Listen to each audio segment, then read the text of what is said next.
Good evening and welcome to the opening round of what promises to be one of the most exciting championships in sim racing. The Esports Designs Cayman Supercup, in association with MSL Motorsport Consultancy, is full to the brim of both real and virtual racing talent.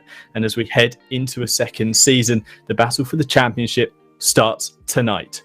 We have a Formula 1 champion, a Nürburgring 24-hour winner and GT3 champions going up against virtual title winners of international sim racing competition. But before we get things started, a little bit of housework and a brief moment to thank those who have made this championship possible. And after the success of the first season, it's great to welcome aboard MSL Motorsport Consultancy, Porschesport, Race Department and Grid Finder, with all the events that you'll see in this series being hosted on the Simracing.gp platform. But without further ado, it's great to be back as part of the Simsport Solutions broadcast team. And I'm Tim Fullbrook, and my partner in everything Cayman related and Cayman related crimes at sometimes will be with me all season. It's David Wressell with Steve Proudley bringing you the live stream you're all watching. Now, David, before we dive into things, how are you, first of all, and what are your thoughts ahead of this rather exciting season? Good evening, Tim. Good evening, everyone watching. Good to see fantastic numbers in the stream so far this evening. I'm sure they're going to stick around for the rest of it because we've got some fantastic action coming up. I'm doing very well. Hope you are as well. And I've made it very clear on every possible social media platform that I am maybe just a teeny little bit excited for this one. 7 races coming up, alternating between 90 and 60 minutes apiece. The longer events will have a pit stop involved with no enforced tyre or fuel changes. So it's really going to bring the strategy out. And as you mentioned, Tim, it's an absolutely stonking grid. And from what we saw in the first season, we saw that with a fantastic grid. And I would say we've probably got an even better one. And it's going to be absolutely brilliant. I'm really, really excited for it. Cannot wait. Not only is the grid stacked full of talent, David, we both agree on this, and a lot of people agree. The grid looks brilliant. All these cars designed by Steve Hinden of Esports Designs.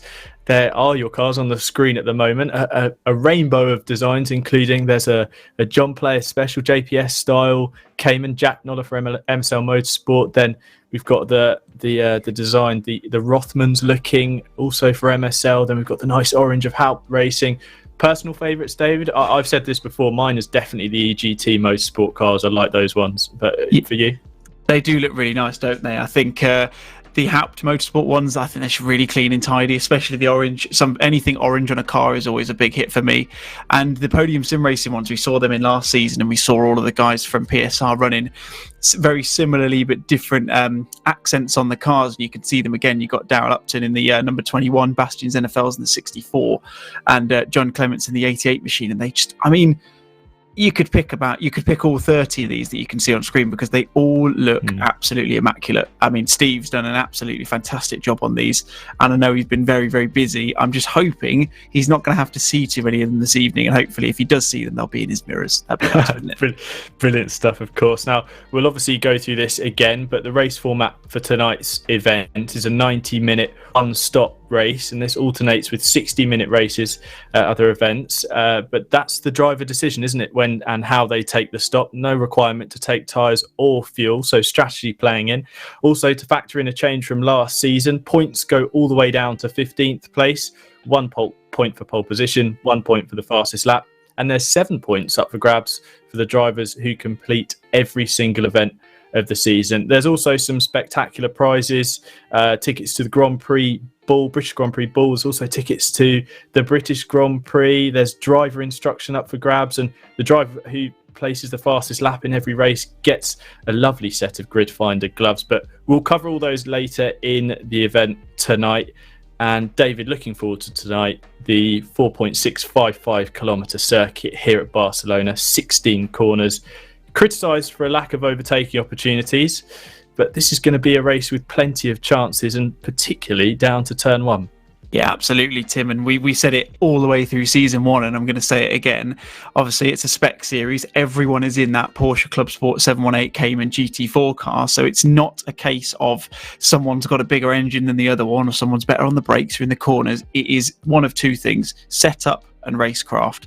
And we saw some fantastic from both in last one. We're actually going to jump to a hot lap now, courtesy of Jack Noller from MSL Motorsport, to guide you around the track as you go around this circuit to Catalonia track. You see a nice little camera angle from inside the helmet of Jack, and you can see the exterior camera as well, so you can really get an idea as to what that beautiful JPS livery looks like. It's like I say, it's just stunning, isn't it, Tim, as you come down to turn number 1? Yep, down to turn 1, then braking from terminal velocity down to third gear. Jack throwing the car over the right and then the left. Really difficult to get the car back over to the left again before this painfully long right-hander. It's turn 3, or Renault as it's known, and then the car just wants to wash out over to the left-hand side. Definitely a point where you can invalidate your lap. Jack toying with track limits on the outside, braking down into the Repsol curve. Another corner, although tighter, seems to go on forever.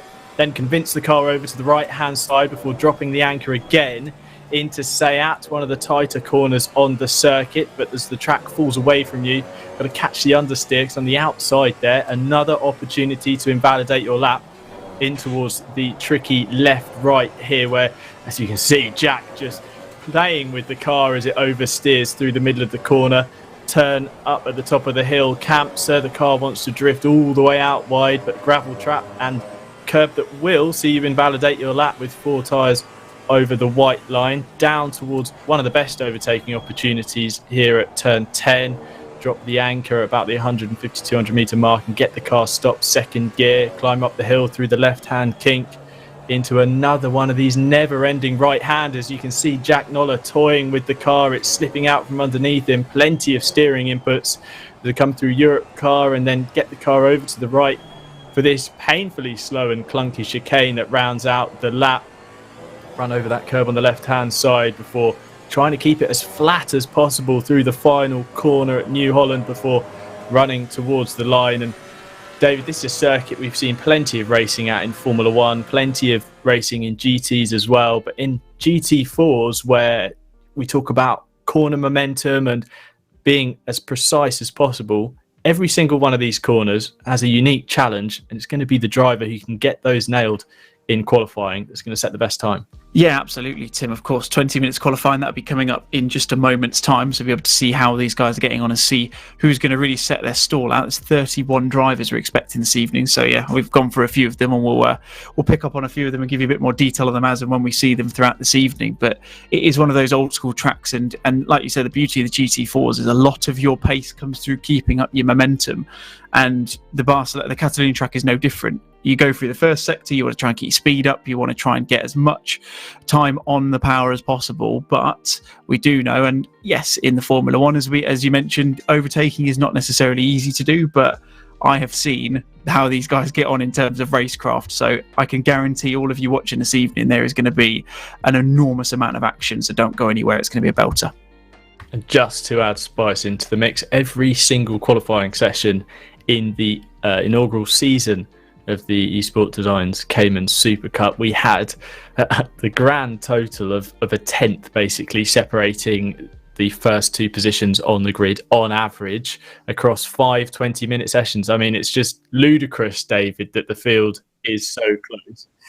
Obviously, tonight's event and, of course, the season going forward, stewarding live, so we're going to have live in-race decisions. There's going to be all the controversy that comes with race incidents and penalties handed out, and with longer 90-minute races, we're looking forward to seeing how those can play a part, because David, as much as you want to get round and have a clean race, there's 29 other drivers trying to beat you out there. Yeah, absolutely. And I think we saw towards the end of the last season, there was a little bit of argy-bargy. I think people may be pushing their luck a little bit, but I think that's going to really, I mean, like I say, courtesy of race department doing the stewarding for us, it's going to really kind of set the stall out of if you're going to be a little bit naughty, a little bit over aggressive, then you are going to pay the price. And like you said, yeah, we're going to be giving you guys up to date stewarding reports as and when we get them. So if anyone does have any issues, whether that's in qualifying, whether it's a penalty for disrupting someone else's lap, anything like that, we'll keep you across that throughout the session. So yeah, really going to be interesting to see kind of to be honest, how the stewards get on. Live stewarding is not something I've had a chance to go through before, but I'm really interested to see how that comes out. And you can see already, if you look down the time down the left hand side, barely anyone's even sat in the pits at the moment. So although we've got a 20-minute qualifying session and the track's only fast at the moment, and you'd imagine it's only going to improve in terms of track status, in terms of the grip that's out there, it's really interesting to see that just as many as they have actually gone out this early. Well, then, here we go. Qualifying is underway. We're just over 2 minutes into the session so far. As David mentions there, the track condition fast at the moment. Ambient temperature 14 degrees C. Track also 14. It's 2 minutes past 8 local time in Barcelona. So it's early morning. The sun yet to heat up the track surface, but also there's a lack of rubber down on the racing line. So drivers will need to be aware of that as they begin to set their hot laps. And here's one of the drivers, David, that we're excited to see on the grid. Stefan Budetik's a renowned sim racer and streamer across YouTube, and great to see him racing in this championship. But Stefan's one of a number of newbies to the series, a number of rookies, people who you wouldn't want to say are rookies, but to this championship, they're new. Any particular drivers you'd have your eye on, or recommend that those watching on from home keep their eyes on this season? Well, like you say, yeah, we've got obviously an enormously high quality grid, and the ones that I would particularly look out for, of course, you've got Aristotelis Vasilakos, I believe that's how you know, or Aris Drives, for those of you who follow him on YouTube. Of course, he is the head of the handling department for Assetto, of course, or for Kunos, so who, of course, have developed Assetto Corsa Competizione. So I'm really interested to see how he's going to get on. Not necessarily a rookie, but someone who obviously came in a little bit late last season, but did not spend any time waiting to put his mark out and really let people know how quick he is. It's Jack Noller, of course, who did the hot lap for us. We know how quick he is, and I'm really interested to see how he gets on in a full season, because he really kind of got his foot in there and really kind of threw the cat amongst the pigeons in the races he was in. I think it was Kyle Army was his first one, and he was not too far off a debut podium, so really intrigued to see him. Funnily enough, just talking about him, his first one to get a lap on the board was pole with a 52.9, but Chris Crossman's come in with a 52.8, and I can only imagine, Tim, that those times are going to go down very quickly indeed. Well, they can see already that in the first 6 laps that have been set already, the margin on the front row is a matter of thousandths. Kev Critchley in the number 15 topping the pile for a brief moment. I'm sure there'll be another number of other drivers seeking to knock him from top spot. 11 drivers setting times at the moment. We're nearly 5 minutes into the session, so this is now where we're going to start seeing the times. Drivers have got used to the car now in their out laps. They're aware of where the temperatures are at, the pressures, where those tyres are at, which is absolutely crucial. We heard countless times last season about tyre troubles up and down the grid, but one of the drivers who seemed to get those tyres underneath him sorted was Luca Burke, who moves from his Zansho car to a Rocket Simsport number 87. Of course, our reigning champion didn't claim it in the way he would have liked at Snetterton, the penultimate round, with a bit of a diary issue for Jenson Button, seeing him drop out of the race halfway through. But with that, David, almost comes the need that Luca wants to prove himself champion this season. Rightfully so, wouldn't you say? Because it was a little bit of a technicality that saw him take victory in the penultimate round last season. Yeah, absolutely. And like you say, I think Jenson, he wasn't in the race at Imola, if I'm not mistaken. So yeah, he was unfortunate to have lost a couple of them, and obviously came back in first race at the Nürburgring. I mean, he really didn't kind of mess around in terms of getting back up to speed, did he? He pushed Luca in both the races at the Nürburgring and at Kyle Army, he pushed him very, very close to the edge. So it is going to be interesting. I'm hoping we're going to see everyone hopefully make it through the Majorities Championship, and those who are at the top end, I'm hoping we're going to be able to see all of them do it, because yeah, like you say, it was one of those. I think Luca himself will be very honest, and he'll say, yeah, I think he was going to get it anyway. He was, to an extent, a bit of a class above at some races, especially at the start of the year at Imola and things like that, but he's going to have his work cut out this year, because like you said, there is some massive talent on this grid across all the teams. There's not really any teams who have held back in terms of their driver lineup. And I mean, looking at the times already, is funny enough, Jack McIntyre goes and smashes everyone out the park, goes 2/10 quicker. Before that, the top 6 were separated by less than half a second, and that tells you all you need to know. Well, top 6 separated by less than half a second, down to 16th, 15th before you get drivers who are a second away from the pole times. Just shows you the level of competition. I'm getting all excited here, David, at the racing we're going to have before us. But like you say, Luca Burke, sometimes a step above the rest. He's now done that again this qualifying session at the moment. He's now top of the pile with a 52.107, knocking Jack McIntyre from top spot. So Burke, who claimed 3 poles last season, most of anyone in the championship, is looking to keep that pole streak going, as Kevin Critchley of BD Racing, who is 4 tenths up on his time at the moment. That could see him jump up onto the second row, definitely, if he can keep that margin. Runs slightly wide though, out of turn 9, and on the run down towards the tricky hairpin, he could have lost a little bit of time there. But let's see how his lap progresses. Keep it clean, find some time in this final sector, and he could jump up to the first row alongside Burke, or even McIntyre, if McIntyre can improve. But actually, you're just seeing Jack's gone to pit lane, so as Critchley rounds the final few corners through the right-hander at Europe Car, does a great job to get the car nice and settled before the chicane. A little bit deep there maybe, but a clean line, not choosing to hammer the curbs. Well, he hammers that one on the outside, does Kev Critchley, as he runs through the final corner and goes for the line. Let's see where the number 15 Cayman jumps to. He stays 8th, so I wonder if he invalidated his time there and actually lost the lap, because it looked like he was going quicker early on.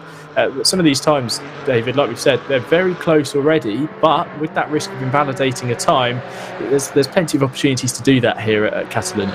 Yeah, absolutely, Tim. And you obviously, well, for those of you who've done any sort of race nights before, you'll know that 20 minutes, even though it feels like quite a while, when you get out there and get on track, it really will just disappear quite quickly for you. And I think you're right. I did see that Kev's lap on that one, it did say in the corner there, his last lap was ever so slightly faster. I don't think it would have got him up the leaderboard if he had been valid. But like you say, I think as he went through camps up at the top of the hill, obviously it's a very difficult corner, it's over the crest, it's a blind apex.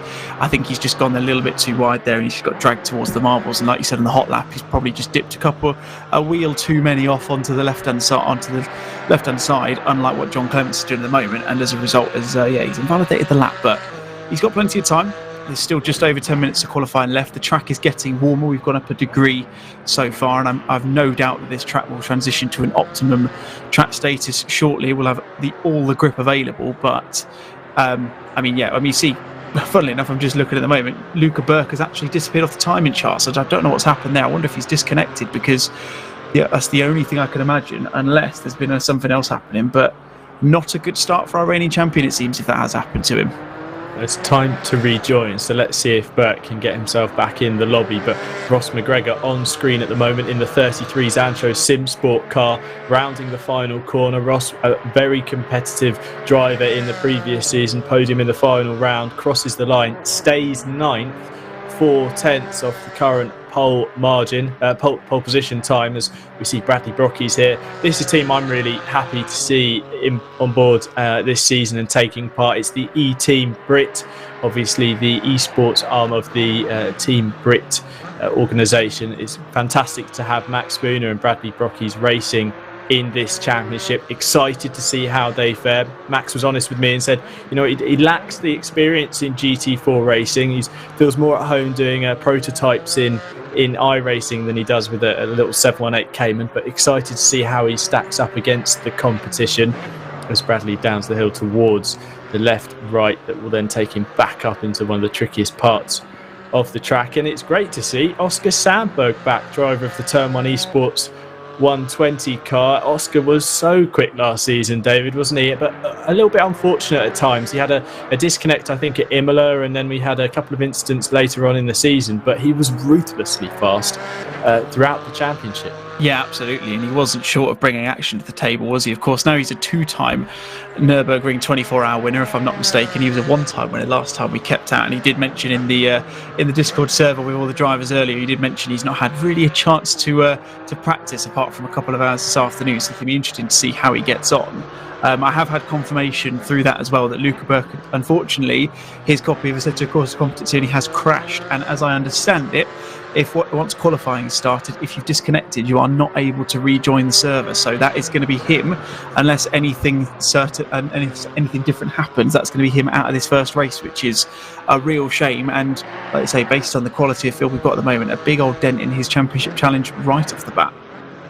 Let's see if Burke can rejoin then, because that will make things spicy if he's not taking part this evening. I'm sure Luca will be very disappointed. But moving on here we're just scrolling through the grid. Ben Hitz, part of the Help Racing Team Esports, the number 6 Cayman, rounding the final corner. I had a brief chat with Ben. He was really excited about being part of this championship and seeing how he stacks up against some very intense competition.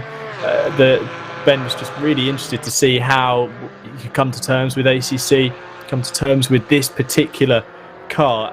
Obviously, he's had some experience with the GT Esports, British GT Esports Series as well, but he's feeling even better actually coming into this race than he has done with previous ACC competition. Let's see how we go. Another newbie, Stijn Pasbon from the Simsport Racing Team in the 444 Cayman, crosses the line to... Well, he improved, but I believe that was it wasn't a dirty lap note. That was all good from Stijn Pasbon. And Al Buncombe, another one of the real world drivers, 2 tenths up on his time, although a little bit lenient there with the curb, David. I think he was maybe taking a little bit too much. But Al, again, one of these drivers who is really at the sharp end of things. And I say the sharp end of things, that could be from P1 all the way down to P15. Well, absolutely, yeah. I mean, the timings at the moment are sensational, aren't they? What is that, a second in the top... Arguably, you're up second in the top 17, I think that is, with Lavoie from the EGT team, who's currently sitting 9 tenths behind current pole sitter Jack McIntyre. I mean, the quality of the field is fantastic. I know that we expected this because Steve's done a fantastic job. Of course, he's out there at the moment. I can't quite see at the moment because my screen's a little bit small. I can't see where he is on the timing chart. I think he's 20th behind John Clements, if my eyes can serve me correctly. But yeah, he's done a fantastic job getting these guys together, and obviously fantastic to see some returning names, but some of the names he's managed to bring in on top of it, it's just really kind of signed it off. As you see, Al Buncombe went quicker there, but nothing enough doing to actually get himself any further up the charts. But 7th place, he's 3 tenths off. It's absolutely ridiculous considering it's a 1 minute 52 lap. Unbelievable stuff. So we're heading into the final 6 minutes of this event. Jack McIntyre currently pole position, with Jenson Button alongside him. Then Chris Crossman, Kev Critchley and Regan Mitchell round out your top 5 at the moment, with Jack Noller, Al Buncombe, Jack Smith, Ben Hitz and Ross McGregor your top 10. They're all separated by the grand total of 6 tenths of a second. So absolutely ludicrous margins already in the top 10 and in the first race, first qualifying session of the season. But Bastian Zennefeld's on screen, part of the Podium Sim Racing squad. Zennefeld's taking part in the previous season, but second place on the grid at Imola in the opening round was really his best performance in qualifying, but 5 tenths up on his time at the moment. We could see him jump inside the top 10 as Vidago improves to 8. Zennefeld crosses the line to go P9, so he's inside the top 10 with a very strong lap indeed.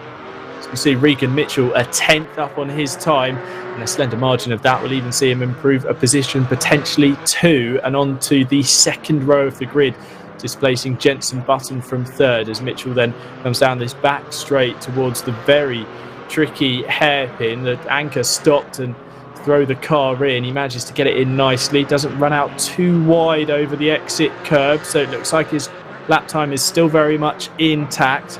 Rounding the right-hander at Bank Sabadell before going towards Europe Car. Mitchell looking in control. Podium finisher at the final round at Donington Park. Very pleased with how he's developed with the Cayman last season. Can we see an improvement this season as he goes through the chicane? Keeps it nice and tidy. All 4 wheels just inside the white line. Round the final corner and towards the start-finish line to set a lap. Regan Mitchell, he jumps to pole position, a 52.3 from the Simsport Solutions driver. Let's see how long he holds on to that though, because Kev Critchley in the BD Racing 15 is 3 tenths up on his time. A little bit of traffic in front, that is Steve Hinden, but looks like he hasn't lost too much time as he rounds the final corner. Then he's going to cross the start-finish line. We could see Critchley displace Mitchell already from pole position, and he does, a 52.215, the grand margin of less than 90 thousandths, 900ths of a second separating the top 2 already. Jack McIntyre 3 thousandths of a second back in 3rd. with 3.5 minutes to go. David, my heart rate is definitely jumped up a few hundred beats. I mean, absolutely incredible stuff, isn't it? Jack Smith for the Simracing.gp sports team, he's a 10th up at the moment. We did see Jenson Button coming towards the end of his lap, but I think he lost it a little bit going into that final chicane towards the end of the lap, so he's going to have to try again, but he's got enough time to get probably 1, maybe even 2 laps in.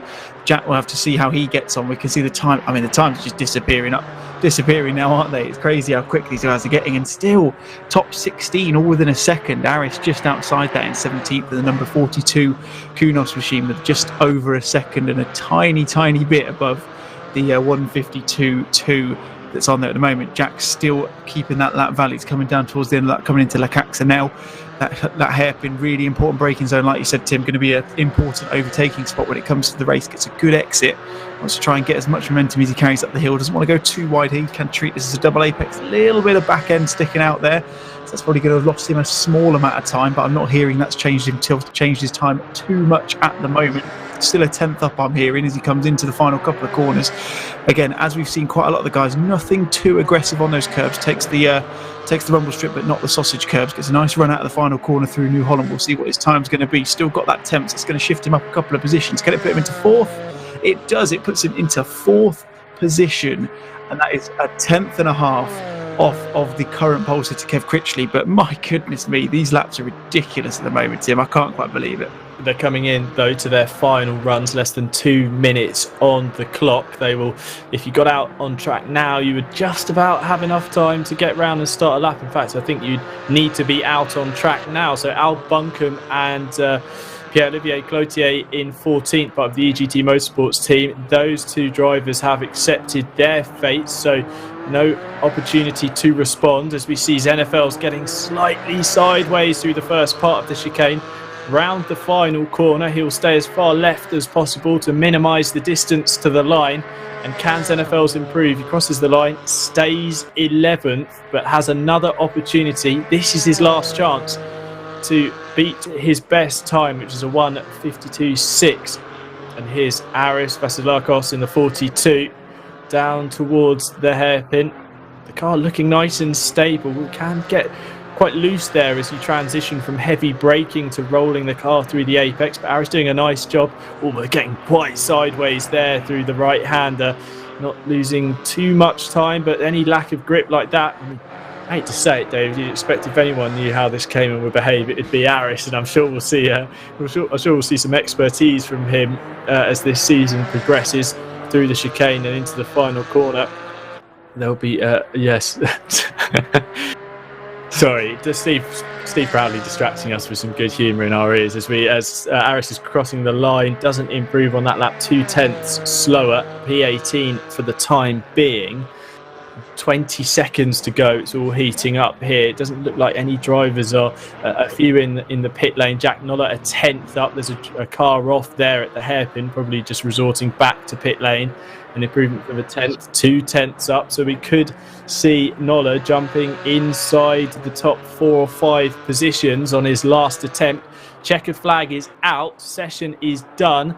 Kev Critchley still in pole position, but Jack Noller might have something to say about that, rounding the chicane.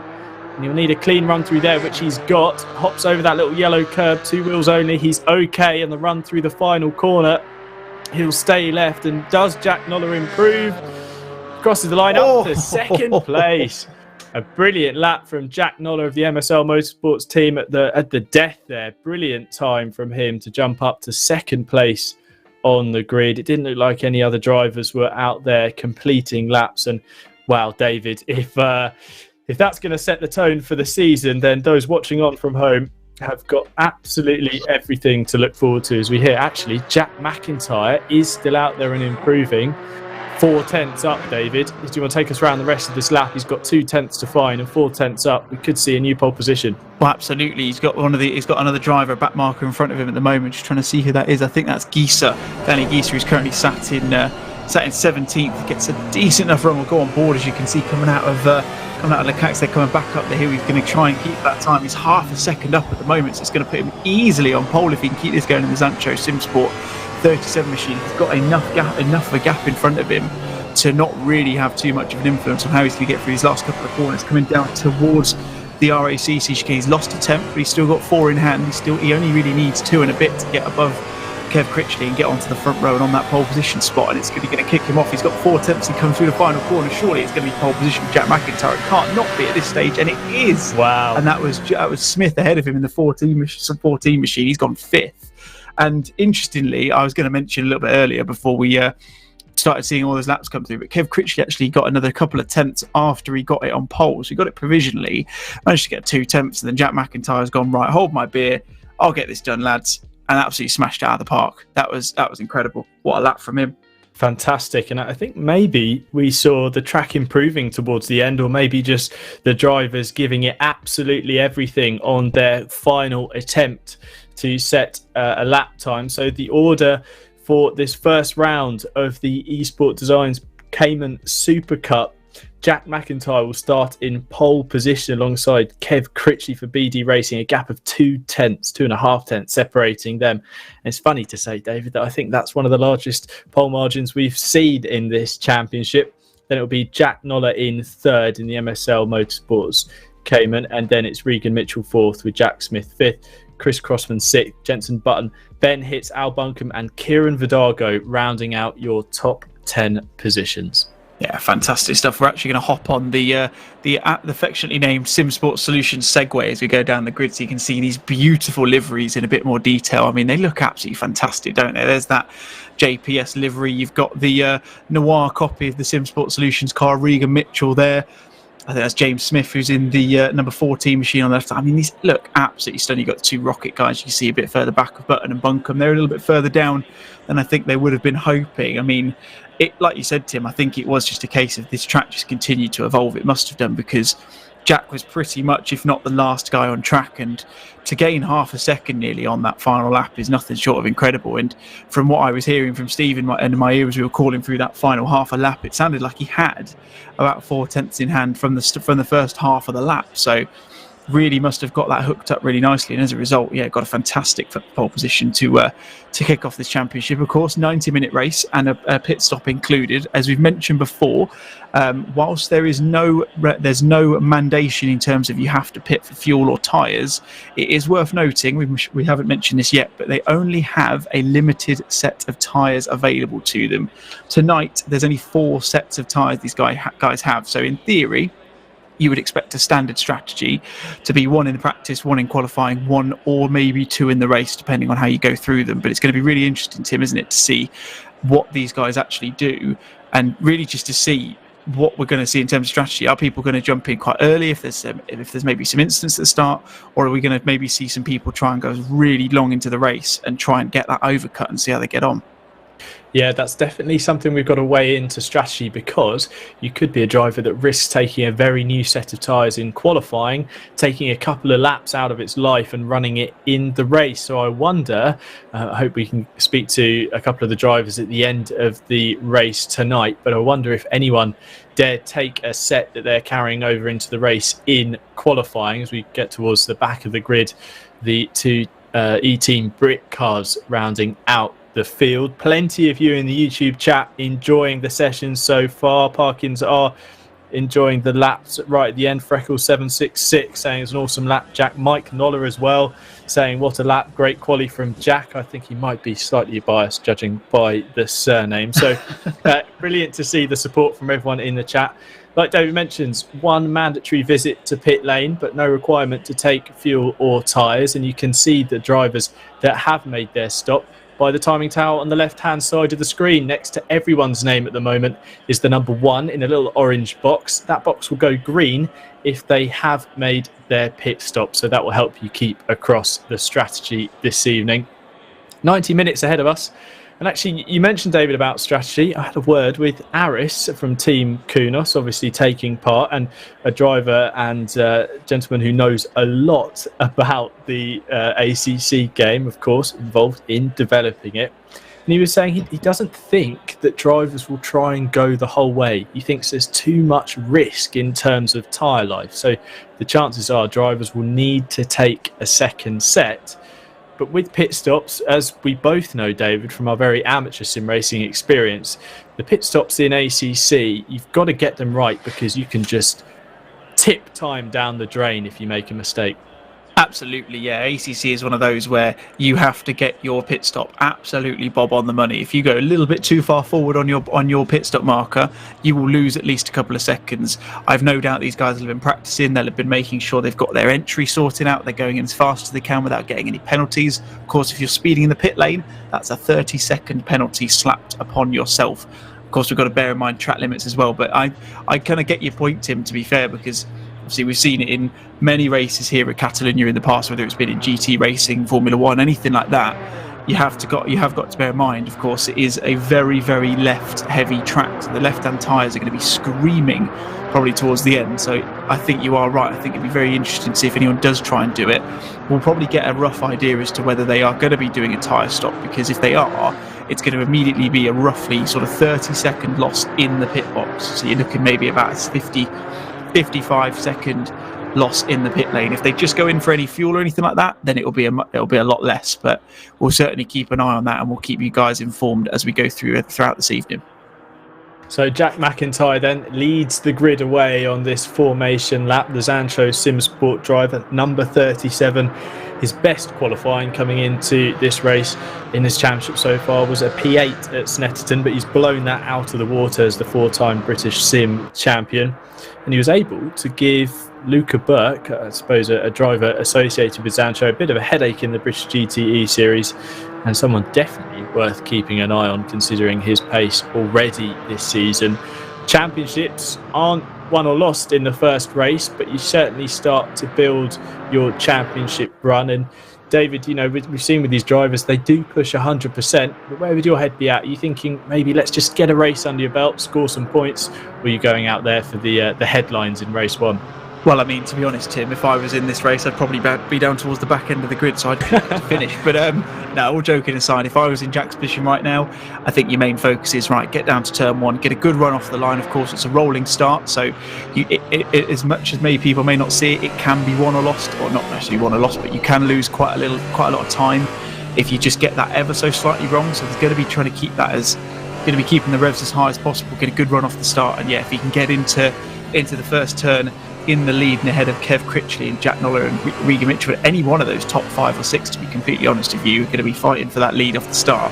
If you can get into turn one unscathed and in the lead, then I think he'll start to build his race upon that. But realistically, to coin the phrase, it's going to be take it one corner at a time, isn't it, really? It's 9:07 local time in the morning, actually, in Barcelona. So the track temperature, again, not very high, 17 degrees Celsius, 16 degrees C ambient, with the track still in a fast state. So there's rubber to be laid down. Likelihood is the track will improve over the next 90 minutes of running, with better part of 25, nearly 30 cars running round on track. So let's see how this race pans out. Drivers forming into 2 rows of cars. These Caymans looking absolutely spectacular once again. Thank you to Steve Hidden of Esports Designs for putting together what is a cracking series and some fantastic looking machines that David and I have the pleasure of commentating on. They round the chicane.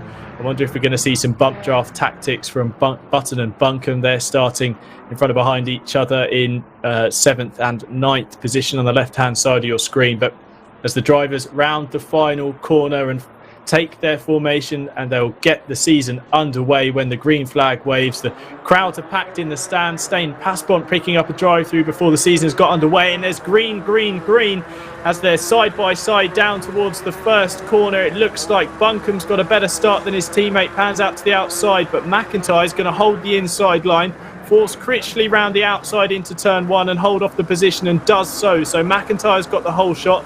3 and 4 wide further back, no drivers in the gravel or going the wrong way, so everyone looks to have got through cleanly. McIntyre, though, harried on by Critchley as they round turn 3, and on the run up to Wressell, the pole position driver is not able to escape the gaggle of Caymans. Look at the field of them running round turn 3. But at the moment, McIntyre holds on to P1, followed by Critchley. It looks like that's Regan Mitchell going side by side with Jack Noller for 3rd place. The final step on the podium as they go down into the hairpin. But David McIntyre did exactly what he needed to off the start there. He got a good jump, held the inside line, and made Critchley wait for it. Yeah, absolutely. And a big shout for for Buncombe having a good start. Jenson Button dropping down the field. He's gone down from 7th to 12th, so he's not had the best starts. We saw him get, as you mentioned, he got overtaken by Al on the start, finished straight off the line, so he obviously didn't get a very good getaway at that one. Obviously staying past Bond, getting a drive through for his troubles. I can only assume that is, well, it's one of two things. He was either out of position on the start or was above the 43 mile an hour or 70 kilometres an hour speed limit they give you in ACC when you kick off. But Jack has got off to a fantastic start. He's starting to build a little bit of a gap. He's just got a couple of car lengths between him and Kev Critchley behind him. But I mean, big shout out to Florian Bauer as well. Of course, he is the teammate of series organiser Steve Hinden this evening, so he's done a fantastic job in the number 10 machine. He's got himself up a few places, and he'll be looking to prove a point and see if he can beat his teammate. He's doing a fantastic job at the moment. But what a start from Jack McIntyre. He's really starting to make a bit of a gap there, isn't he? Crucially, those 8 tenths might help him in the slipstream fest that I'm sure is about to kick off further down the order. Down this very long start-finish straight, Thomas Lavoie here in the number 20 EGT Motorsport car, tucked in behind Danny Grieser and Ross McGregor. They're going side by side. The Zantra Simsport and Help Racing Caymans in towards turn 1, still side by side. He's going around the outside halter position. Kieran Vidago, I think that could be. Aaron Martin Pilkington looking to get involved. Lots of red, white and black cars going side by side through turn 1 and 2. All managing to settle the dispute for what is 14th and 15th place is Ross McGregor. Podium finisher at Donington Park, looking to climb up the order. He's in 13th at the moment, started 12th, so Ross not making any headway into the higher scoring points positions. But crucially, everyone looks to have got around cleanly, not too much damage. We're seeing Jenson Button actually in 26. He's got a stop-go 30, so that's definitely for speeding in the pit lane, but I'm sure we'll find out. In fact, it looks like Button might have dropped out of the event, so that's a shame. But rounding up towards Campsa for the second time.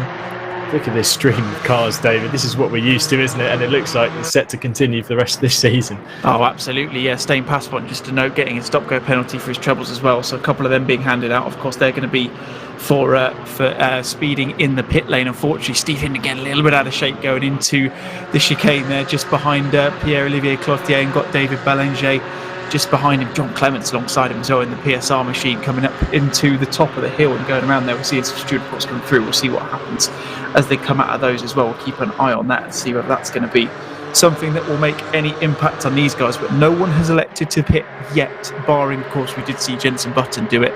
But unfortunately, as you mentioned to him, it looks like he's unfortunately had to drop out for whatever reason. I don't know whether that's anything, whether it's technical or anything like that. Hopefully it's nothing too bad. He's able to come back for next week as well. Oscar Sandberg actually gone into the pits. I wonder if he's gone just for an early one, whether we'll see another pit stop as well. But John Clements at the moment keeping Belanger and Darrell Upton in his team, in his sister PSR machine behind him. And there's battles all up and down the field at the moment, as is kind of what we could come to love and love. Oh, that's John Clements, I think, or Darrell Upton, one of the PSR machines getting sideways there, coming out the first couple of corners. So I wanted to do a bit of contact there. We'll have to keep an eye out for it.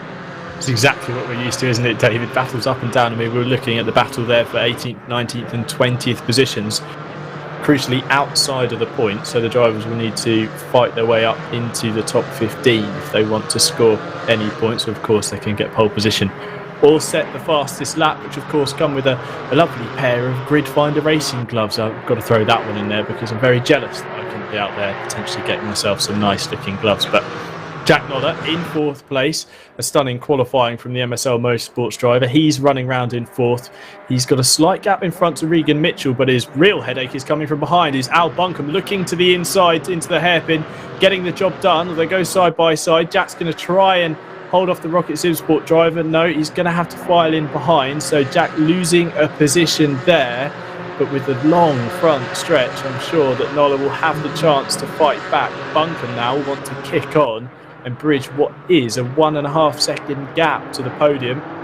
Although Buncombe running slightly wide is allowing Lola to close right back up, and Florian Bowering behind in the eSport Designs Cayman looking to close in, and a rather opportunistic move nearly presented itself to the number 10 Cayman. So a little bit of a change just outside the podium positions, but Jack McIntyre in the number 37 leads the way, 6 tenths ahead of Kev Critchley and Regan Mitchell is a further 1.1 seconds back as we see Bauer going to the inside, lick the stamp and send it, but he's got the job done. A little bit of rubbing there. We'll have to see if any sort of drama continued through turns 1 and 2. And that was very close between the two of them. They just looked like, really, Florian Bauer just wanted to get the move done. And actually, there's a car off to the left-hand side that looks like one of the EGT cars as Aris comes to blows with Kirk Heath, I believe. It's all kicking off all up and down the field. Oh, it's impossible to keep track of, isn't it? Unbelievable stuff at the moment. Al Bunkum's really been the beneficiary of all of this as they're coming together. It looks like Bauer did manage to keep it going. I'm actually come to think of it, I'm a little bit disappointed that Florian Bauer's not gone for the number 24 on his car. For those of you who are going to understand that reference, which is a bit of a disappointment, but he's managed to keep it pointing in the right direction, which is always a good thing. And I mean, what a move that was. He seemed to get a really good draft off of Jack Noller going into that first corner, and yeah, like you said, Tim, you couldn't have put it better. I could have put it better myself. Licked the stamp and sent it, and I think he just caught Jack unawares, and it was a fantastic move in the end. Crucially, just notice in the top right-hand corner of your screen that the track has now reached an optimum state, so the track is faster than it has been. There was a car off to the left-hand side there in the bright red Circuit de Catalunya run-on, so I wonder who was that dropping down the order or retiring from the event. I'm sure we'll find out in a second, but Noller, who lost a couple of positions on that previous lap, now running in 6th. But the man at the top of the pile at the moment, Jack McIntyre, who's trying to bridge a gap, or extend the gap, to Kev Critchley, and has done so on that previous lap, dragging out the best part of half a second over the number 15 BD Racing car, with Regan Mitchell unable to close the gap at the moment, 1.3 seconds back. He's now got a 2.2 second advantage to Al Bunkum. You see Ben Hitz going side by side here. And I think that's Chris Grossman going up the inside into turn 1. Kieran Vidago in the number 4 Simsport Racing car looking to pounce on the opportunity to gain positions inside the top 10. But they've got to be careful because behind, Bastian Zenefels and Danny Gieser in the 9 Haupt Racing car are looking ready to pounce if any drama befalls these two battling.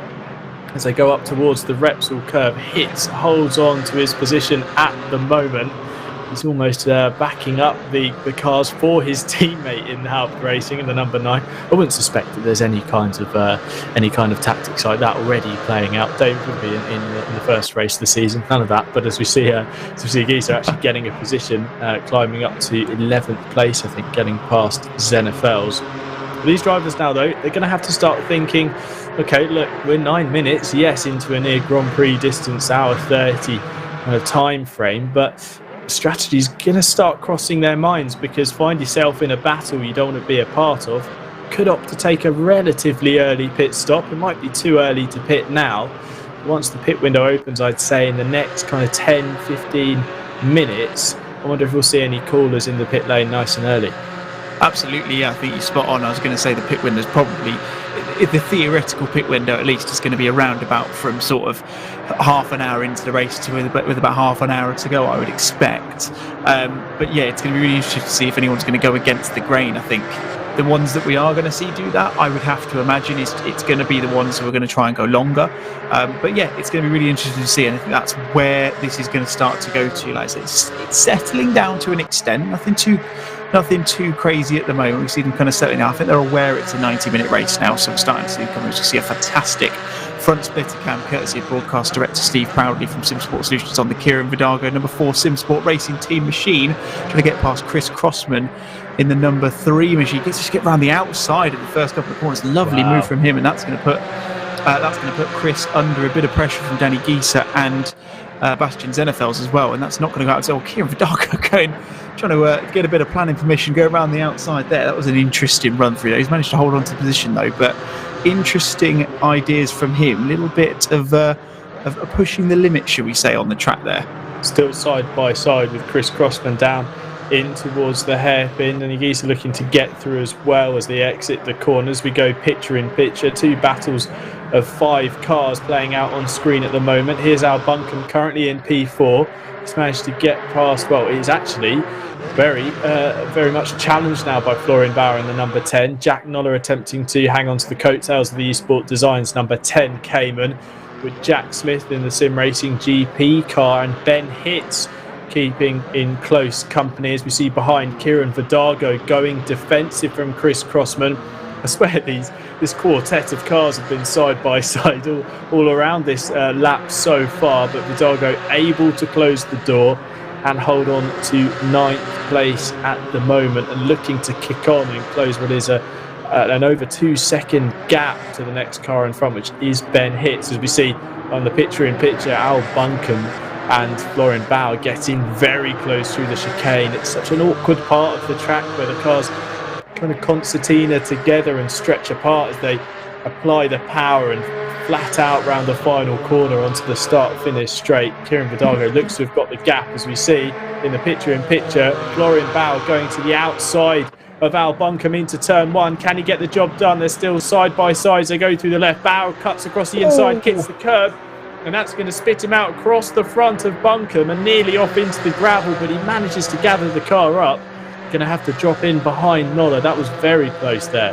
Absolutely, yeah. He did a fantastic job of avoiding everyone, to be completely honest there. He could have been a big issue for Al Buncombe and Jack Noller as he came back on. I did see one of the Turn 1 esports cars, I think that was Heath, who got caught up in something there. I saw him spat out along the first couple of corners along with someone else, so I didn't quite catch exactly who it was, but I have seen a few of them. Fortunately, no inquiries too significant for the stewards to mention yet, which is quite nice, although I am seeing one coming through. We'll give you a bit more information on that as and when we get it through the stream. But at the moment, Jack McIntyre is starting to form a little bit of a gap. He's got about a second over Kev Critchley at the moment in second place.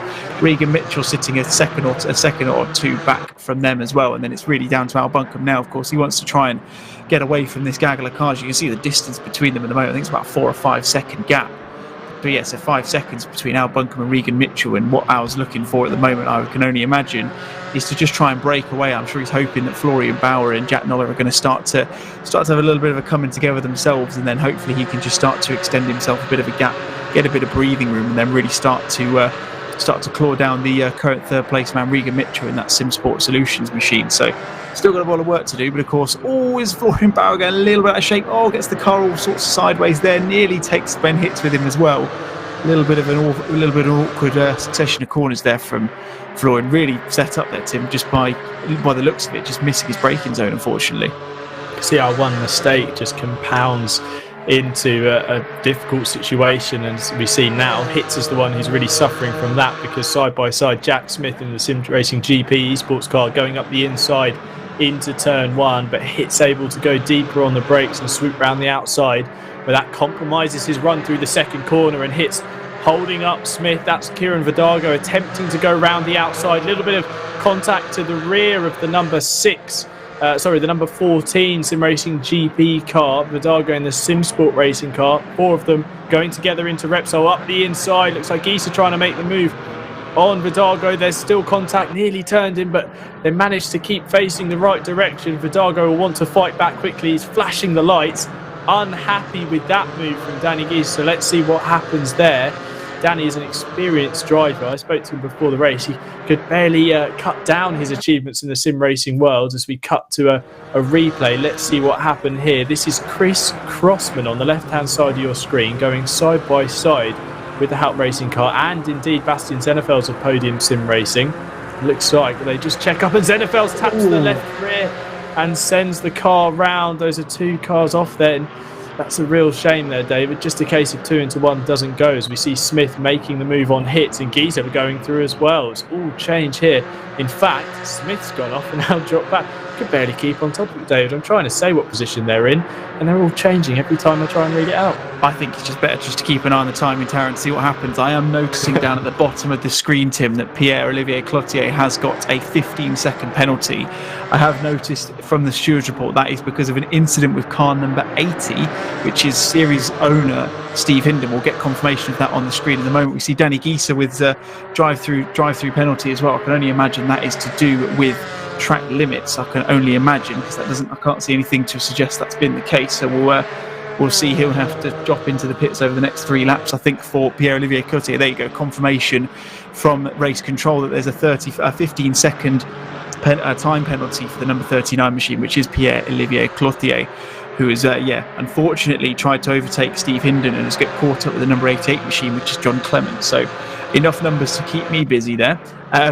But he will have that, presumably, Tim, added on to his pit stop. So he's dropped himself down to 23rd. He's still got that pit stop to do, of course, but really not going to be panning out well for his races if the Canadian driver. Just like that, we're 15 minutes into a 90-minute race, David. We've got plenty of racing still to be had, and the driver who's wasting no time in trying to make a move is Kieran Vidago in the Simsport Racing number 4. He wants to get back on Danny Gieser in the number 9 Haupt Racing car as they go through the left-right. Danny now is going to have to be careful, because with that drive-through penalty, he's going to need to be careful about how much more track limits he uses. Doesn't want to find himself extending that penalty or becoming, under the wrath of the stewards even more so. Behind Thomas Lavoie, closing in the gap, but he's under pressure from Jack Smith. In fact, it looks like he had made the move on the opening 2 sectors of the lap to climb up to 10th place and well inside the points. Things just looking to splinter out now. We've got a few groups of cars forming where they're going to battle it out for their set positions. As we cut to a replay, let's see what's going on here. This is David Belanger going up the side, and wow, David Belanger just going in way too deep. Contact with Aaron Martin Pilkington in the 626 Simsport Solutions car.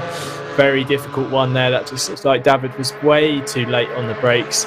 Couldn't get it stopped, couldn't get it turned in, and poor Aaron Martin Pilkington there is really the victim of a racing incident there. But I'm sure we'll see a penalty handed out, and we'll keep across the penalties from the stewards as they come in.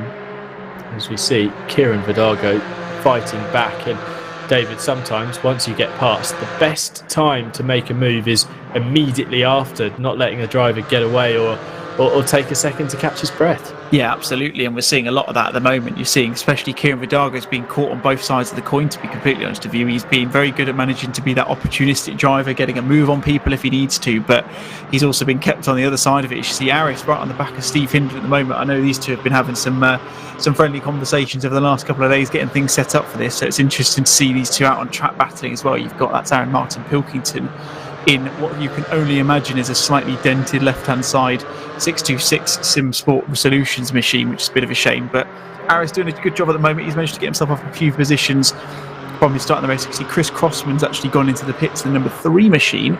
We'll soon see Danny Gieser presumably serving his drive-through penalty. I think he's only got 1 or 2 laps left to redeem himself for that one. So interesting to see at the moment. But yeah, you are right, we're starting to see gaps form, we're starting to see little mini battles, and I'm not going to, in fact I might well say it, because last time we said it created for some fantastic action went through, but it is one of those where it almost seems that they're starting to get back into the groove of things again. But knowing our luck, that will give us some action straight away. So I'm hoping I've done almost a rain dance sort of thing. You see Danny Gieser there peeling off into the pit lane to serve his drive-through. He's just got to be careful not to get done for speeding the pit lane as well, because that would be double trouble for him, but hopefully he'll be okay.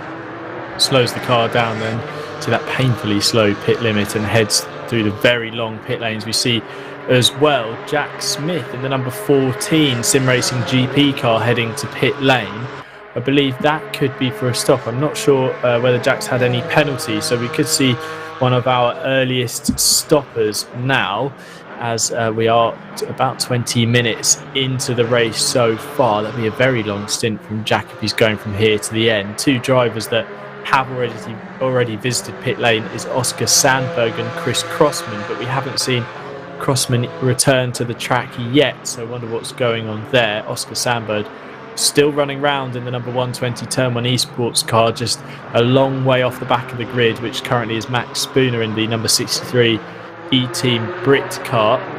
As we go on board with Steve Hinden of eSport Designs, the mastermind behind so many of the liveries you're seeing out there this evening. He's got Harris right up his back bumper at the moment as they down the hill towards the left and right. It's not really an overtaking opportunity, but Vasilakos closing up in the number 42 Team Kunos car. They go up the hill towards the campsite through the right hander. Hinden looks to have that mid-corner speed, but actually saying that, Vasilakos in the slipstream looks to be closing up down this back stretch, but it's not going to be enough. There's a little bit of miscommunication there as they hit the brakes. Looks like Hinden goes in deep. Vasilakos trying to get the run off the exit of the corner up towards this final sector which is very, very technical. You need the car to have a plenty of mechanical grip underneath you, as we see Vasilakos getting all kinds of twitchy and sideways on the outside there, touching the gravel.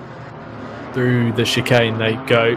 Hinden absolutely clobbering the curbs inside and outside, running through the final corner. And it'll be good to see if we can stay on board to see how strong the slipstream is, because Vasilakos now is 3/10 back. And can he close up down this long straight? It is a very long straight. As we see just now, it starts to kick in as they run past the pit lane exit, but crucially didn't close in too much, and with drivers allowed to differ setups, I wonder if Hinden's got a slightly lower downforce maybe to give him some straight line speed as Ross McGregor heads to pit lane and Al Buncombe picks up a penalty. Any news on that, though? Yeah, absolutely. I've seen Steve Hinden's actually got one as well. We saw that as we were following him through. So he's been given a 15-second penalty for contact with Aaron Martin Pilkington in the 626 machine. So unless you and I have picked the wrong car on the replay that we saw a few moments ago, it's either that or Aaron's really been in the wars. You see confirmation on screen there, number 80 getting that 15-second penalty for contact with Aaron there. And I'm sure we'll get this pop up on from race control in a moment as well, but Al Buncombe getting a 15-second penalty for forcing the number 10 machine of Florian Bauer off at turn 1. So that will probably come up there. You see that there, so forcing the car off track. I would imagine that's coming back onto how the incident that we saw coming together where Florian nearly collected Bauer as well. So we'll have to see, but yeah, good to see the live stewarding coming down well. Shame we're having to see as many as we are, but it's good to see they are keeping abreast of everything. You can see there for the number 3 machine, which, if my memory serves me correctly, is one of the BD Motorsport teams. Chris Crossman, of course, he's got a 15-second penalty for an unsafe rejoin. Didn't quite catch that one, unfortunately, but yeah, the stewards not necessarily being lenient with the penalties so far, are they, Tim? No, maybe setting the tone nice and early, not showing that they're going to take any incident lightly. The drivers will be aware of that. They will have been fully briefed, as we see on the run down towards turn 1. Florian Bauer going up the inside of Jack Noller in the MSL Motorsport number 36. Clean move there. So these two have been locked in battle for the previous 24 minutes. And I'm sure this one's set to continue. They're batting for 5th and 6th at the moment. Crucially, no drivers yet to make a pit stop. I did see Ross McGregor actually head to pit lane. He was running in around 12th position before he headed to the stop. So it'll be interesting to see how that strategy plays out. A quite early stop still, with about, when he hit pit lane, about 69 minutes remaining. So he's got to go well over the hour in terms of stint time as they down the hill, into the left, right. Noller just dropping off the back of Bauer slightly, and up front you can just see out of shot was Alan Buncombe, who's still got to take that 15-second penalty, which I'm sure those 4 drivers on your screen that have a penalty will be taking them in their pit stop. No need to visit the pit lane for an added attempt. They'll try and take it whilst they're stationary in pit lane. It's good to see Noller back on the grid. Really talented driver, and very, very quick last season, wasn't he, David, in the final few races? We were talking about him plenty, battling through the grid as we cut to the front of the grid, and Kev Critchley closing up on Jack McIntyre. Yeah, absolutely. Yeah, Jack, fantastic lad. Obviously had a chat with him, I think it was after Snetterton when he got on the podium. He's, really quick guy and a really nice lad as well. So really good to see him back. He's in one of my favourite liveried cars. I've got a real soft spot for the JPS liveried machine. I know Steve's done a couple of them in his time. He's done one of the Aston Martins in the GT3 Class 1. It just sits really well with these GT cars. I think it's all a bit of coming together. That's Kirk Heath and David Bellinger coming together out through the back of the circuit at the moment as they go through Bank Sabandel. And a bit of coming together there. I wonder if... it's Cloutier, who's come together. So he's really in the wars at the moment with a 15-second penalty against him. Sebastian Zenefels has got one as well. We'll hopefully get confirmation of what that was for in a few moments' time. But yeah, gap at the front between Critchley and McIntyre closing down a little bit. Obviously, Jack did start to get a little bit of a gap towards him. He's going a little bit wide there. I wonder if he's just starting to feel the pressure a little bit of Kev being quite close behind him. So it's interesting to see that these two have kind of checked out to an extent, but still keeping themselves pretty close together. Regan Mitchell a few seconds back at this moment in time. He's about 3 or 4 seconds adrift. And of course, like you said, Tim, he's 6 seconds adrift, sorry. And then Al Buncombe, of course, back, but he's realistically probably down towards around about the bottom half of the top 10 really, and Florian Bauer of course currently you would say in a net 5th position. Interesting to see what will happen with Bauer and Buncombe when they do come back together, if that is the case. You can see that the number 9 car of Danny Giese getting an extra 15 seconds added to his penalty for gaining position by causing a collision, so he's been done as well. So like you say, yeah, we're really starting to see these guys, the stewards really not kind of sitting lightly on these penalties, and it's really good to see that they're setting this stall out early, and hopefully it's going to be something that these guys are going to keep an eye out for. And obviously we haven't seen all of these collisions, we're only getting these updates from the stewards. Unfortunately we can't get replays for every single one, because otherwise I think Steve Proudley, our broadcast director, would have to be an octopus to capture what's going on. But it does mean I'm sure these guys will be fully aware of what's going on, so hopefully they'll be sat there thinking, yeah, I've got a penalty, a little bit annoying, but look, I've done it. It's been caught, and we'll kind of move on. So fantastic work from the stewards so far. Seem to be keeping abreast of all the action going on.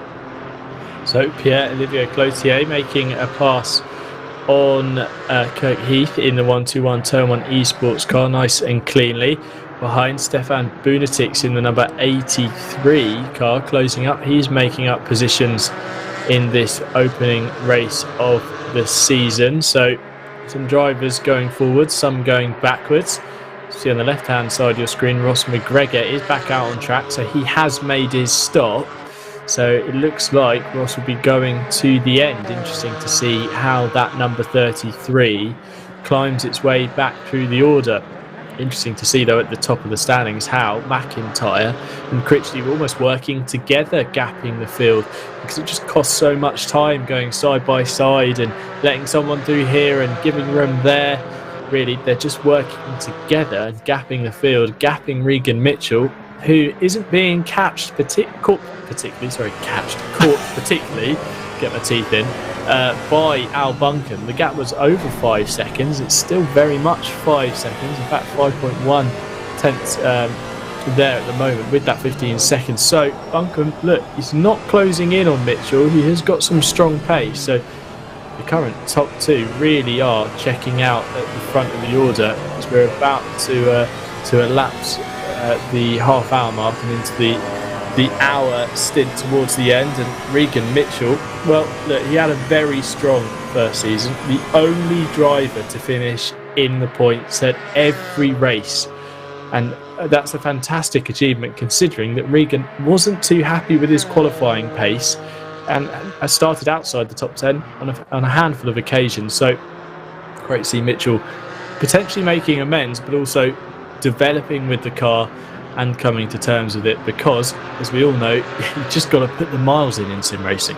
Oh, absolutely, yeah. It's one of those things where if you practice, you will preach. So he's doing a fantastic job of doing that at the moment. And Kirk Heath, one who's been in the wars a little bit, has now got a little bit of work to do himself, as he's got Stefan Bunisic and Danny Giese behind him. Danny Giese obviously with a penalty from a couple of laps ago as well. I am understanding that David Belanger in the treble 2 machine, he's going to be getting a penalty. See confirmation of a drive-through penalty for causing collision with number 626 machine, which is that of Aaron Martin Pilkington, who, considering it from what I'm gathering from the stewards report to him, he's been involved in 2 fairly heavy collisions. Obviously, if I'm right in thinking that the treble 2 one that we've just had confirmation of is the one that we saw on that replay where Belanger just got massively out of shape going into the chicane at the back end of the lap. He's obviously going to get a drive-through for it, but Aaron's doing a fantastic job. He's already got himself back up into 12th place. He's starting to close the gap on John Clement. So he's going to be he is in a point scoring position at the moment. Of course, as we mentioned, for top 15 are scoring points this time round, whereas it was Formula One style points last season. So extra points. And of course, we've got the point for the Grid Finder fastest lap, as well as getting a lovely pair of Grid Finder gloves, which, like you, Tim, I'm very envious of, because they are a very nice piece of kit that I would be very, very pleased to have in case Grid Finder are watching. That'd be very nice indeed. I'm expecting to see you pop up in the final race of the season, David, on a quali setup with no intents to finish the race and just set the fastest lap. Bag yourself a nice pair of gloves. In fact, Steve Proudley is saying the only way you're getting on the grid, David, is on the Simsport Solutions Segway. So apologies about that. I don't think we'll be let out of the commentary box by Steve Proudley at any chance across this season. But we're now into the final 60 minutes of this race. So we've had the opening half an hour. Interesting to see how the race has panned out. starting to come down further down the order. It looks like the grid are separating out as a result of some battles and some penalties being handed to drivers, for instance, at this opening round at Catalonia of the Esport Designs Cayman Supercup. Jack McIntyre leads the way by the slender margin of 6/10 over Kev Critchley in the number 15 BD Racing car. And it's Regan Mitchell holding on to the final podium spot in the number 69 Simsport Solutions machine, as we see Kirk Heath going side by side with Danny Gieser for what is 17th place. The move getting done cleanly there. Bastian Zennefeld's on screen. It rounds out your top 10 currently, but it looks like teammate John Clements has got the cut back on him on the run out of the hairpin and down the hill. No, Clements opts to drop back in behind his teammate at Podium Sim Racing. So number 64 car remains ahead of the number 88 to finish off the order. Al Bunkerman fourth, ahead of Florian Bauer in the number 10 Esport Designs machine, with Jack Noller in the 36 MSL Motorsports car. Then we have Ben Hitz in the Haupt Racing number 6, Kieran Vidaga in the number 4 Simsport Racing, ahead of Thomas Lavoie in the 20 EGT Challenge, and a change for 10th place we saw there. Bastian Zennefeld's in the number 64 going deep into the hairpin, and that allowed teammate John Clements through in number 88 to claim 10th place. Then Aaron Martin Pilkington in 12th, Steve Hinden 13th, Aris Vasilakos in the number 42 Team Kunos car in 14th, with Daryl Upton rounding out your top 15 and your point scorers, as we see Bastian Zennefeld's head to pit lane for what looks like his mandatory stop and his 15-second penalty. So let's see how that one unfolds. But David, this battle at the front, I have absolutely no idea what's going to decide this, because they're locked together, exchanging lap times. They look like they're the perfect match in terms of a battle. You see McIntyre going slightly wide into the hairpin there. That's going to allow Critchley to close up with 57 minutes to go. Far from settled. Oh, absolutely, yeah. And I was just thinking back to John Clements. I was pretty sure if I listened closely enough, I could hear him screaming through the team radio saying, "Bastian's got a 15-second penalty, let me go." Just trying to suggest some sort of team orders. Eventually did obviously move out of the way. But these guys at the front are just, it's almost like they're hot lapping at the moment. They are trading fast times, as we can see. There's only a little bit of time between them. It'll be interesting to see what Kev will do, because he's really now the closest he's ever been. He's probably only about, he's a few tenths back as per the last time in board, so it'll be even closer. I reckon he's probably about 2.5 tenths back as it stands. They are continuing to gap Regan Mitchell. He looks to be losing a little bit of pace, but he's managing to maintain the gap back to Al Bunkum. So he's got around about 5 seconds back to Florian Bauer, who's realistically the next man on track that he's battling with. But these guys at the moment they're trading very quick lap times. I'm sure they're just fighting for the gloves from Gridfinder at the moment, as I'm sure many people will be towards the end of this race, but they're doing a fantastic job of it. You can see there, currently running 1:53.1, which is about a second and a bit off of what their qualifying time was. See one of the back markers coming out of the pits. I think that's Stefan Bunetitz coming out there in the Gridfinder livery. I can't quite see. No, that was actually Bastian Zenefeld who's making his stop, so that shows you the time lost in pit lane.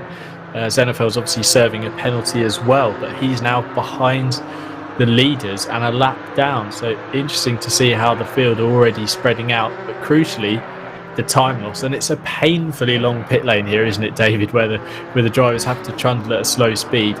Meanwhile, over the pit wall to your left hand side, everyone's going flat out. Absolutely, yeah. And of course, with the final corner being the way it is, you are pretty much full chat from before you hit the apex of that final corner. So yeah, the deficit between in and out of the pit lane is absolutely enormous, as has been demonstrated by Zenefeld's there, of course, like I say, a lap down. Kirk Heath at the moment, he's got Jack Smith and Stefan Bunetitz close for company behind him. He's got Danny Gieser and Pierre-Olivier Cloutier both got penalties ahead of him, but he goes to the inside, shakes to go there. Jack Smith just behind him. Elects to sit behind for now. Bunetitz, we're keeping a keen eye on this one just to see how this plays out. Kirk Heath's been caught up in a couple of moments so far. I see Ben Hitz is dropping into the pits, all very close through as they go through Renault. They're coming up towards Repsol at the top end of the circuit. Looks like Jack's going to have the run into Repsol now, so he's hopefully going to try and get that move done. A little bit of contact coming into the apex, and Kirk just manages to back out of it. It didn't look like there was too much coming there. I can't imagine that's going to be anything the stewards will look at with too much focus on, but Bunatik's going to try and make the move as well. He's going to try and go around the outside of Say. I don't think that's going to work, Stefan. I think you're probably going to get hung out to dry as he is. But so Kirk losing one position, but just about manages to hold on to the second one. And as a result, he's in theory just about going to be there. Kev Critchley getting past Jack McIntyre for the lead as we go on to lap number 20. Looked like he went past in the slipstream, which, as we saw from, I think it was Wressell and Steve Proudley, didn't really seem to do much. So interesting to see the difference in the closing speeds between the two of them there. The change for the lead then, as we have just under 54 minutes remaining. Jack McIntyre in the Sancho Simsport car, who's led the entirety of the race from pole position, is now in second place, and he has a car in front of him, something he's not used to so far this evening. Kev Critchley in the number 15 BD Racing Machine will now want to try and gap the erstwhile race leader as they round the hairpin, and they've gone through Repsol, down the hairpin at the left, now through this tricky left-right where you can pick up your track limits penalties, both of them running all four wheels over the curb and having to buy a ticket and ask back nicely to get back onto the racing surface as they run through Campsut and onto this back stretch. I wonder if McIntyre will fight back. He's trying to do so, pulled out of the slipstream there, side by side down the back stretch. It's going to be last of the late breakers. Difficult for McIntyre to go around the outside there. He might attempt to cut back, but Critchley is making the back of that number 15 Cayman as wide as possible to stop McIntyre from getting back through as they come towards this final sector of the lap where McIntyre potentially made a mistake or something that lost some speed, lost some pace, and that allowed Critchley through on the run down the start-finish straight. So let's see if there is an exchange of position once again, as McIntyre will have the slipstream now on the number 15 car, running down the start-finish straight. No cars pulling out of pit lane to get in the way. Zenefeld still trying to latch on to the race leaders and is showing good pace on what are new tyres. Down the hill, though, into turn one, Critchley holds on to the lead. As we're going to get a replay for what must be a change. And there it is, McIntyre going wide at the final corner. It's a slam dunk, David.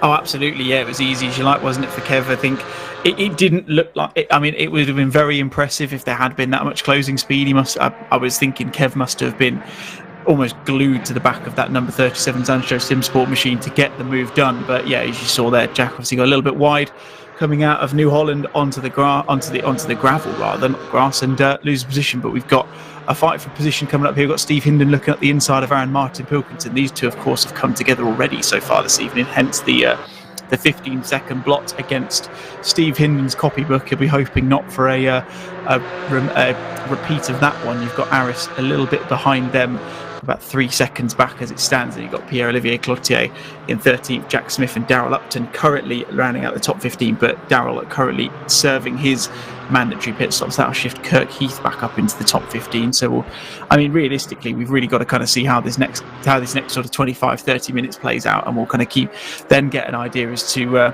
what's going on. But right back up at the front, Jack McIntyre all over the back of Kev Critchley at the moment. He seems to be getting a really good run out through Campsur and down towards Lecaxer at the moment, because he gets so much closer through there, doesn't he, Tim? And then it almost just seems like Kev's got the run on him through this last little complex of corners. It's really interesting to see where the ebb and flow of these two drivers are. But as you can see there, current pole position man and current second place driver Jack McIntyre does peel off into the pits, and now it is very much up to seeing what Kev Critchley is going to do. Does he go against that move, or does he try and do something else? Contact between Steve Hinden and Aaron Martin Pilkington again. Have to see what the stewards think of that one. Steve being a little bit naughty getting the elbows out, but Aaron's managed to hold on to the position for the time being at least.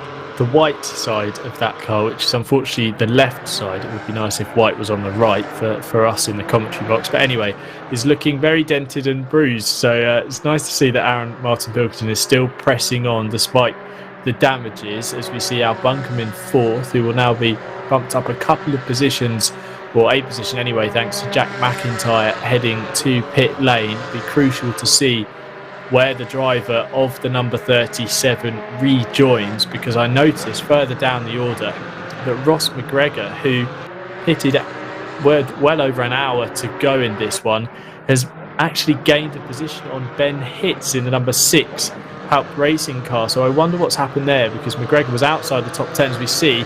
Very close racing between Florian Bauer and Al Buncombe there through the hairpin. To finish off my point, I believe Hitz was inside the top 10, McGregor outside the top 10, and their positions have swapped round. So pit stops already beginning to play out. Jack McIntyre rejoins the racing circuit in 12th position, 8 seconds off the back of Aris Vasilakos, who's yet to make his mandatory visit to pit lane. I wonder whether we'll see Kev Critchley dive to pit lane this time round. It looks like, I don't believe that's Critchley in front. That could be another one of the BD Racing. Yeah, another one of the BD Racing cars. So I was going to say that would have been exciting if Critchley was getting held in traffic.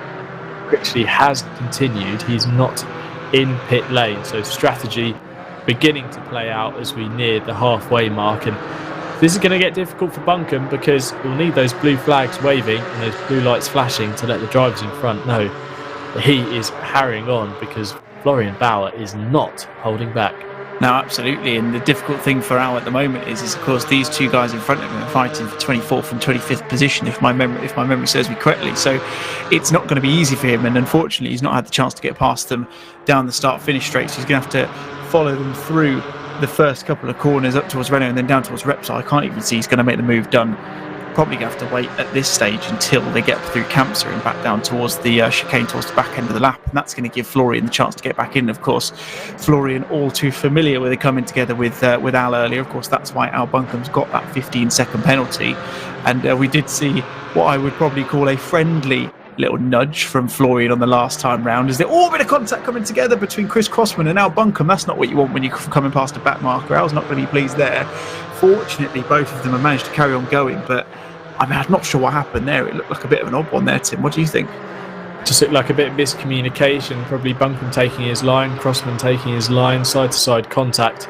Very difficult. I think I very, very much agree that Crossman was aware of traffic, because after that coming together with Buncombe, he got out of the way as quickly as possible to allow Florian Bauer through, and with the virtual marshals trackside waving blue flags and drivers get the blue flag inside the cockpit, I'm sure he would have been aware. As we see in front, that's one of the Podium Sim racing cars. That's up and running wide over the runoff there. Almost just opts to stay off the track to allow Buncombe through. So all sideways there. Steve Hindon hanging the tail out of his number 80 Esport Designs Cayman, attempting to close back in on Aaron Martin Pilkington. That was a bit close from Steve, wasn't it there? That was a bit close, as we see that Alex Buncombe has to pit lane. Yeah, absolutely. It's not the optimum line through Campser, I don't think. Interestingly to note as well that incident between these two drivers a couple of laps ago has been noted as a racing incident, so no further action from those guys. And like you say, Al Buncombe coming into the pits, he's going to be one to keep an eye out for. You would probably imagine, just based on the fact that Jack McIntyre came out around about 30 seconds ahead of Ross McGregor, you would imagine that, or my assumption is going to be that Al Buncombe's going to come out around about 15th or 16th. Is my kind of gut feeling, maybe 16th at this point, just around the sort of Bunatics Heath sort of area. But Aaron is under a little bit of pressure from Steve at the moment. Of course, he is aware that there's going to be that 15-second penalty. It is the closest battle we've got on track at the moment, of course, subject to the fact that we are starting to see more and more drivers jump into the pits at different points. Aaron Martin Pilkington getting a little bit sideways coming out of Elf there and coming up towards Renault. This long sweeping right-hander, you can feel the left-hand side of the car screaming at you as you try and straighten the wheel back up. But Aaron I'm sure he will be very much aware of the fact that Steve does have that penalty. So if it was me in that position, and I know Aaron, so I know he probably won't do this, but I would probably just be a little bit wary. And if I know Steve's faster than me, I probably wouldn't pay too much notice to him. Maybe just let the move go, because knowing that after a couple of laps time, I'm probably going to be back ahead of him when he serves his penalty anyway. Well, disaster for Buncombe, who just pitted. He's now got a drive-through penalty, so I can only assume he has exceeded track limits for the final time on an outlap. So Buncombe's going to drop even further down the order. Jack McIntyre in 11th is running in a very nice window of clean air after making his pit stop with 50 minutes to go. So he's now, he's got a 6-second gap in front of him to Aris Vasilakos in the Team Kunos car. And then he's got a healthy 7 seconds behind to Pierre-Olivier Cloutier in the number 39 EGT Motorsports machine. So a nice gap there, and I'm sure that lapping by himself is going to enable him to jump Kev Critchley when Kev Critchley makes his stop. But also, you've got to imagine that Critchley has only had to deal with a few back markers here and there. As you've seen, a wave of pit stops. Regan Mitchell in pit lane, as well as Florian Barron, Kieran Vidaga in the Simsport Racing car, as Aaron Martin Pilkington comes to pit lane with Steve Hindon in tow. So a number of the drivers inside the top 10 are now in the pit lane serving their mandatory stop, with Jack Noller jumping up to second position because of that. Race leader Kev Critchley, Jack Noller here in the 36 MSL Motorsports car, and John Clements and Harris Vasilakos, the only drivers inside the top 10 yet to serve their stops. Jack McIntyre will leapfrog up the field. He's now running around in 5th place. So it's all changed here, David, as these strategy calls start to play out. We're going to see a little bit of a jumbled grid over the next 10, 15 minutes or so, potentially even longer, because drivers don't have to stop at any set time. They can choose when they come to pit lane. The only limits are the 4 pieces of rubber in contact with the ground and the fuel in the tank. Yeah, absolutely. And I'm sure these guys will start to be feeling a little bit of wear, and that's why they'll be pitting in. Of course, like we say, we've got 4 sets of tyres these guys can use. We've got our 2 race or potential race winners on screen at the moment. So we've got Kev Critchley in the picture-in-picture, Jack McIntyre on your main screen.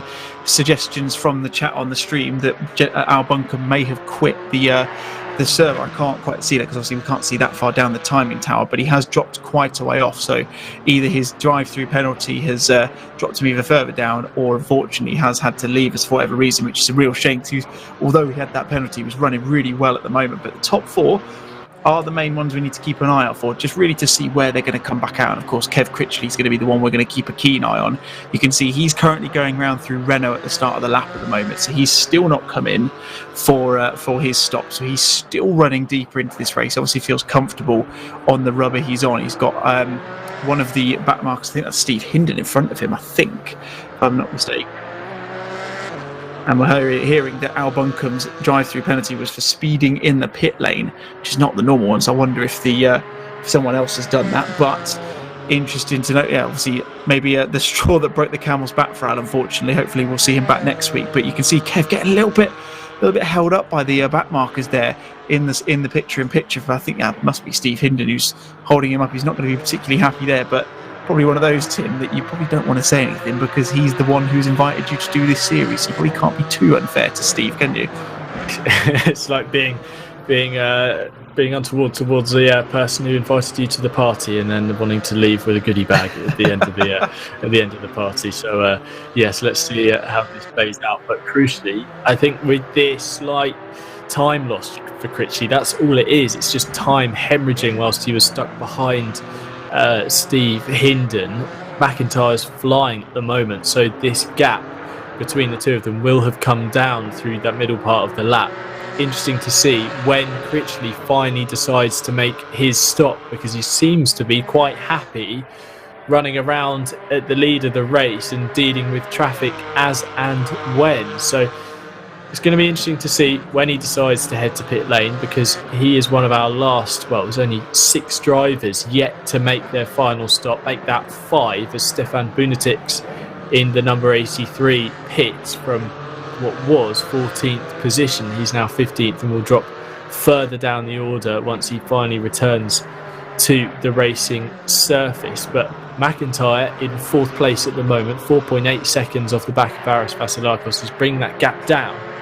But Jack is the lead runner who's made their stops. But I've noticed, and this is a performance I'm very much impressed by, Ross McGregor in the number 33, who pitted outside the hour mark, dropped well down the order, was running potentially 23rd or lower on the timing tower, is now up to 7th with 5 drivers in front to make a stop. And he's only 4 seconds off the back of Kirk Heath. So okay, he hasn't got it all his own way. Regan Mitchell in behind, who was a podium runner. But I think that makes it more interesting here, David, because we could see McGregor leapfrog right up towards the top of the field. Absolutely. I mean, yeah, if you go by the positions they were before they came out of the pit, before they started to peel in for the pits, this would, in theory, put Ross McGregor in a podium position, because Regan Mitchell, of course, was 3rd place before he came in for his stop. I would imagine he's probably gone and put some fuel in that Cayman, Regan, because he's dropped a little bit further back than you would imagine. He was judging by the delta back up to Kev Critchley and Jack McIntyre a few laps before, he was starting to drop back a little bit, so I wonder if he's just lost a little bit of pace. But he certainly looks pretty comfortable behind the back of this Zancho Simsport number 33 car of Ross McGregor. But yeah, he's done a fantastic job, and it's one of those where it was one of the strategies we thought some people might do. He's obviously been caught up in a bit of traffic. So Regan just looking up the inside going into Wressell there, doesn't make the move this time. Sideways from Ross McGregor going through Renault there. That's fantastic.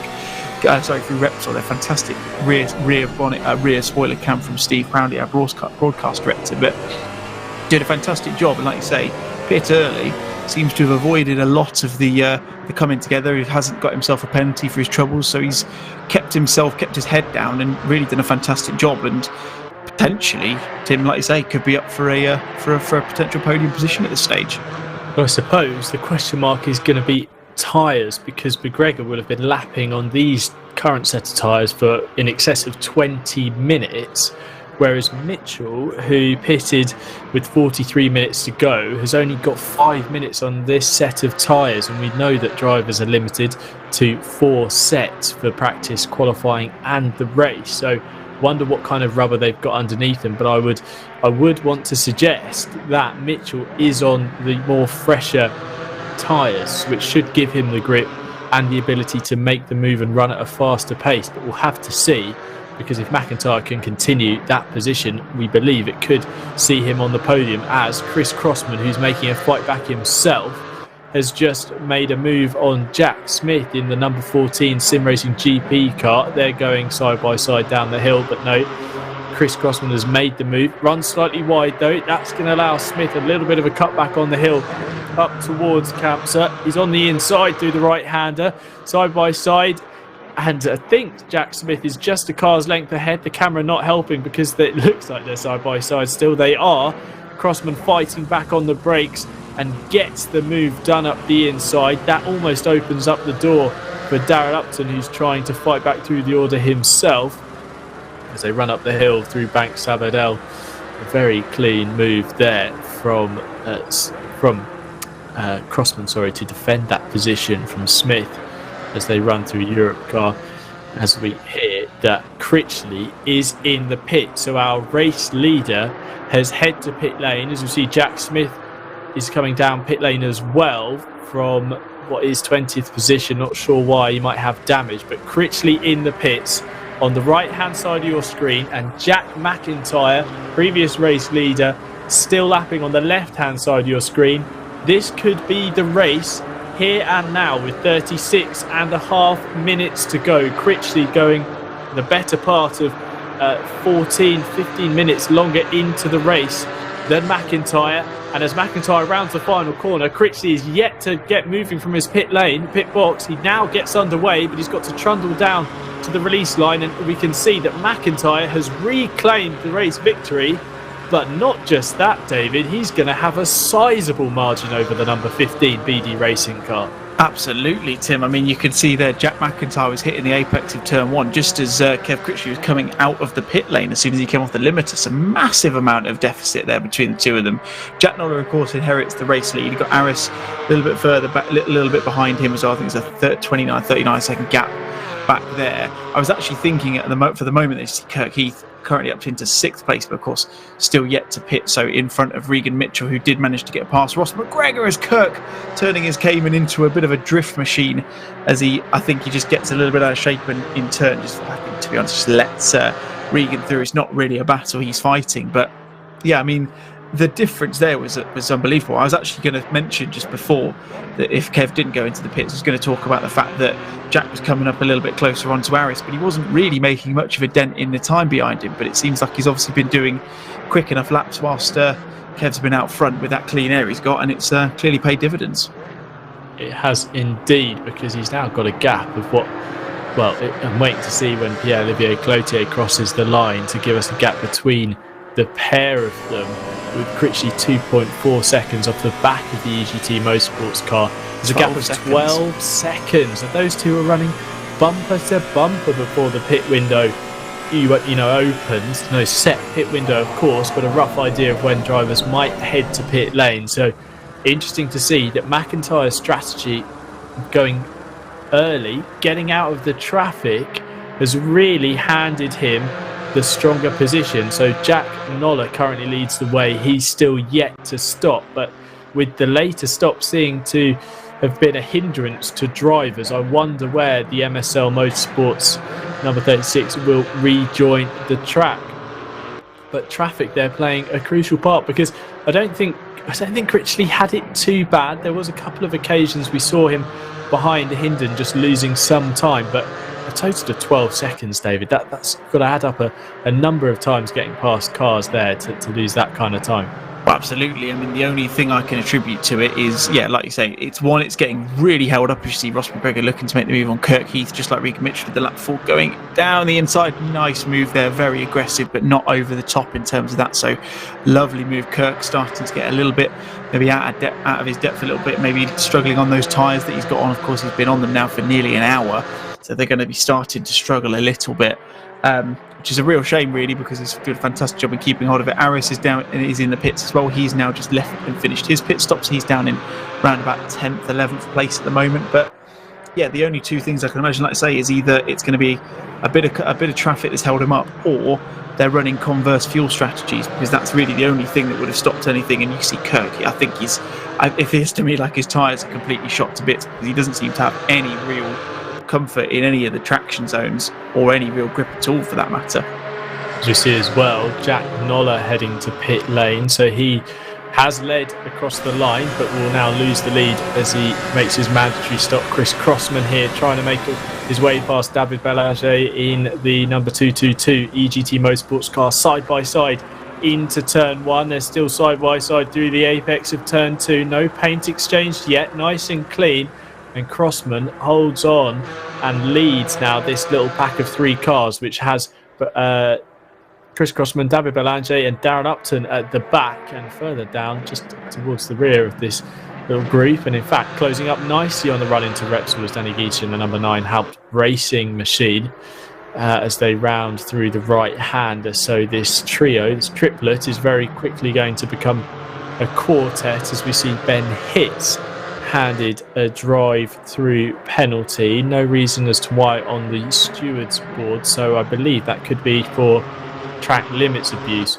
A shame for Ben, who's running in 8th place at the moment. A strong showing from him, likely to gain a position as well, with Cloutier yet to head to pit lane, who now jumps up to 3rd place. So the EGT Motorsport car currently running in a podium position, but that will come to an end once he heads to pit lane. Noller rejoins the track and I believe is in 4th place with a 7.2 second advantage over Regan Mitchell. So Mitchell has really lost out in this pit window. A driver who looked to be matching the pace of the leaders is now finding himself in 5th place, net 4th place, with Cloutier yet to stop, as I mentioned. But Mitchell seems to have gone backwards in this middle 30 minutes of the race.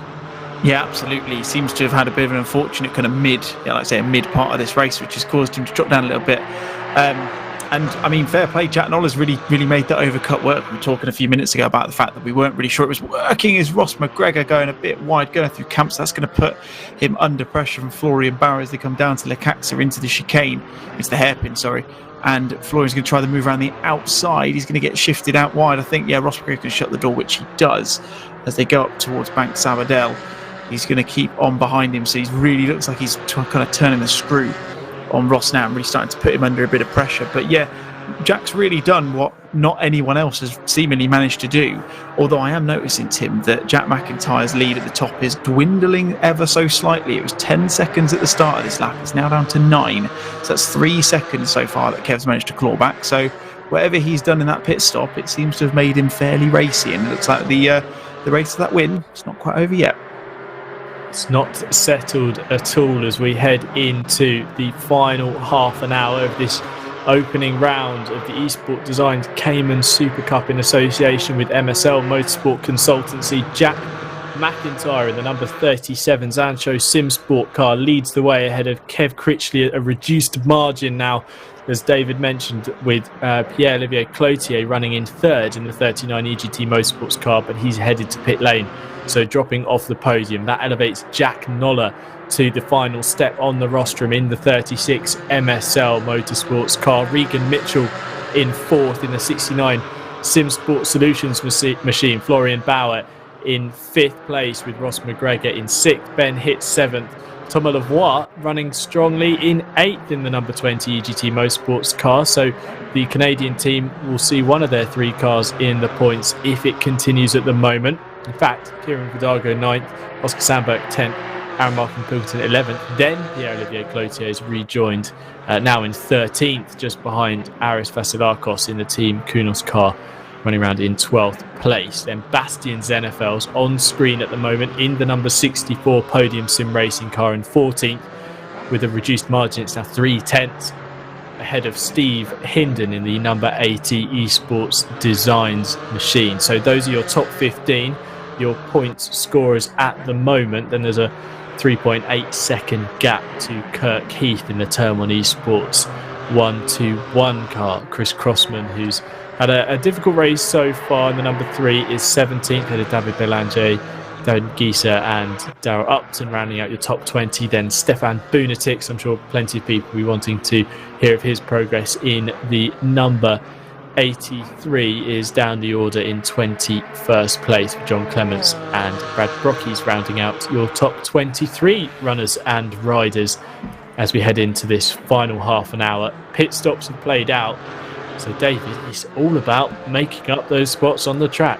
Absolutely, yeah. See Ben Hitt serving his drive-throughs. He's going to drop down. That's going to promote a handful of people, probably down to around about Aris, Pierre-Olivier Cloutier sort of area he's going to drop down to. So that's going to give them an extra couple of points for their troubles this evening. Florian Bauer under a bit of pressure from Ross McGregor. This battle does not seem to be disappearing anytime soon. These guys seem to be very fairly matched on pace, which is good to see.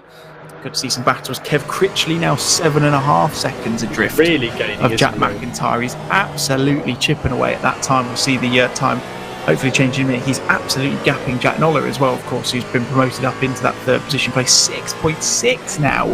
He's gaining around a tenth a sector at the moment, which is absolutely ludicrous stuff. Unfortunately, we have had some issues with the pit wall live tonight, so we can't see the actual time he's putting through, but I can only imagine he's going to be going for the race win and that wonderful set of grid finder gloves for the fastest lap. He's absolutely blistering around at the moment. Surely he must be driving faster than anyone else, but based on the sector times, absolutely incredible stuff. Well, he's closing that gap, and the crucial thing is it's a 6.6 second gap. The likelihood is they'll have to deal with traffic at some point in the remaining 26 3/4 minutes. So there's plenty of time for Critchley to snatch the victory from Jack McIntyre. Plenty of time left in this opening round of the season. Jack Noller, though, will be looking to consolidate his current podium position. But here on the screen at the moment, Florian Bauer in the number 10 Esport Designs car, looking now to just kick on from Ross McGregor, who's going to be on tyres that are, well, coming up to best part of 45 minutes or so in terms of their tyre life. So he's going to be struggling on the rubber shortly. Wonder if he's going to start dropping back down the order. But considering that alternate strategy, McGregor has really made it work to be running in 6th place at the moment. As we see Kev Critchley now, who ride on board with the BD Racing car. And in front, that was one of the E-Team grip machines getting out of the way very nicely indeed on the run down the hill towards the tricky left-right berth, and then up the hill towards camp. So Kevin just looking in control, isn't he, David? There's nothing, I say that and he gets a nice little kick of oversteer mid-corner, but looking fairly planted and very much rapid, and up ahead that could be and probably is Jack McIntyre in a bit of traffic.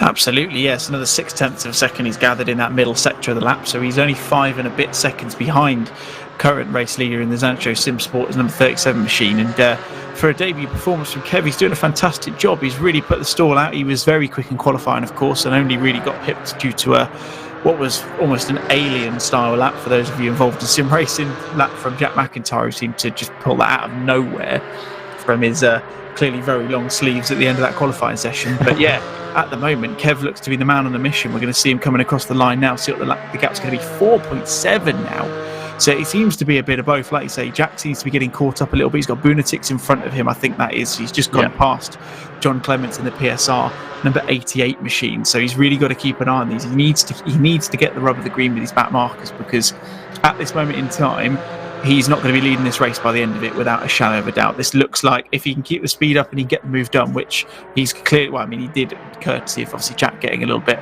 sideways through the final corner. But if Kev can make a move and he's got this pace differential, then I think you're looking at the man in second is going to be our race winner by the end if it keeps going like this.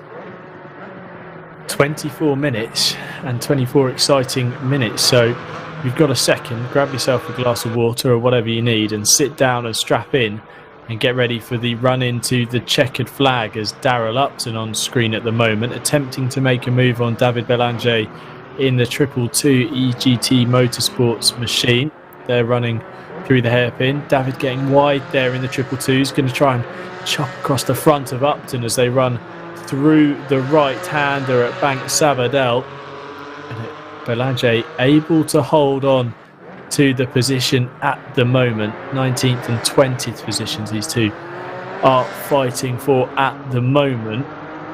As I see on the timing board on the left-hand side that Mitchell has closed the gap to Jack Noller. So Mitchell not done yet and still sees that podium as an opportunity. And as they cross the next sector time, the gaps come down even more. It's now below 4 seconds. So we could see a change in the top 2 positions and we could see a change in the next 2 positions. Mitchell is going to be kicking on in an attempt to reclaim that podium spot as we see Belanger going slightly wide through turns 1 and 2, and that's going to allow Upton to just claim what is 19th position in the order as it stands. The podium sim racing driver taking that position rather easily there from the EGT Motorsports machine. Upton, best race result came last season in the opening round at Imola. He bagged 13th place, the best qualifying of 23rd. I feel like there's work to be done there, and if Daryl can get himself a little bit further up the grid, he could stand himself a chance of some very nice points indeed as they come through the left and right at Verth and up the hill towards camp. So both drivers testing track limits to some extent as they go through Campsa. Very fast right-hander. The cars will drift out wide over the curb. Upton being a little bit more sensible with track limits than Belanger, who runs out wide and down towards the hairpin where Belanger was involved in a collision earlier on. Such are the scars on the front right bumper of that Cayman. It's certainly been in the wars so far this evening. Mitchell still closing the gap on Noller for the podium spot as well. It's now 3.4 seconds on the previous time through a timing split. I'll give you an update when they next cross the line. But I wonder whether Jack McIntyre and Kev Critchley gap is reducing, because Critchley was running at a very high pace indeed, beginning to close the margin on the race leader. Noller now 15 or 16 seconds off the back of Critchley in second. So it looks like Noller is the slowest of the top 4 at the moment, dropping into the clutches of Mitchell, who in turn is kicking on hard to close that gap for the podium. It's Florian Bauer in 5th and Ross McGregor still hanging on to 6th place with a fairly sizable gap of 10.1 seconds over Kieran Vidaga in the number 4 Simsport racing machine. Thomas Lavoie in the 20 EGT Motorsport machine in 8th, and then Oscar Sandberg 9th and Aaron Martin Pilkington in 10th at the moment. And there's Critchley on screen at the moment, and just up the road, 2 cars in front, that's the race leader Jack McIntyre. It's going to change the game for Critchley, isn't it, David? Because he can see the target now. It's all about setting those crosshairs and taking the shot when he gets it. Absolutely, yeah. Hit every apex on the money for the next 20 minutes. Get a move done, which, based on the speed differential, seems like a bit of a given at this moment in time. And hopefully not get too stuck behind any back marks. I think it's John Clements ahead of him in the number 88 machine. He's going to have to circumnavigate now. Unfortunately, gets out of the way as they come out of Sayat down towards Verth, that tricky left-right-hander. Of course, we've seen a few people really kind of pushing the limit, as they say on track limits there. But Kev managed to get through it fairly cleanly. He'll keep an eye on that sets of time as he comes through, see whether he's continued to improve. You can see, I mean, that is the most... he's dangling the carrot, isn't it? You can see how close that gap is now. You can see the man in your targets right in front of you, and he's doing everything he needs to do at the moment, and he's got a plenty amount of time to get that job done. Big shout out to Kirk Heath as well, of course, from Turn 1 Esports in the 121 machine, from Liam Sharman and In Gear Motorsport in the stream chat as well. Really pleased with how he's getting on in his debut. He's doing a fantastic job. Unfortunately, at the moment, just one position out of a points paying position, but to finish 16th in a grid this level of quality in your first race is really, really impressive so far. So fantastic work from him, as we see Kev only going a 10th on that last sector. See what the time is going to be as they go on to lap number 37. And typically as that happens, my stream goes a little bit blurry, but I think it's a couple more tenths I can see, so 2.2. So still managing to close that gap, and Jack's going to be getting a little bit sweaty in the wheel of that Zancho Simsport Porsche at the moment, I think. Going to need to resist the urge to look in the mirror, because he will see Kev Critchley closing in the BD Racing machine. And as Steve Proudley always tells sim racers, drive your line. The Steve Proudley sim racing dictionary and driver coaching pack yet to be released, but I'm sure we'll be queuing up to buy one when it does. It was constantly being edited, as he learns his own mistakes, I believe, and edits them. But as his opinions change, as they so often do. But anyway, enough about Steve Proudley. Back to the racing action. Darrell Upton on screen, still battling away with David Belanger in the number 222 EGT Motorsports machine. These two have been going hammer and tongs at each other for the last 10 minutes, and down into the hairpin once again. It's Belanger who leads the way at the moment. Upton trying to get a cutback out of the hairpin up the hill towards Bank Sabadell, but just opting to follow in behind at the moment through this final sector. So twisty and turny. They're liking it to Monaco in some extent. They say that the cars that go well here in the Grand Prix often go well at Monaco.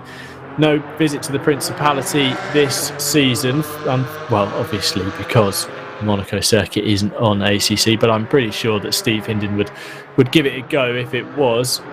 As we see, Jack McIntyre dipping a wheel in the gravel we're hearing, and that's costing him time. The gap now down to the better part of 1 second, the closest these two have been since the pit window opened. And as they cross the line, it's below a second. Critchley 0.9 of a second behind the race leader and closing with 17 minutes to go. And like we said, if Critchley can just continue this momentum, can keep all four wheels on the track, not do anything silly, it looks like he's got the pace to take the race lead. I noticed he's got the lights on as well, David, just to let McIntyre know that he's closing that gap.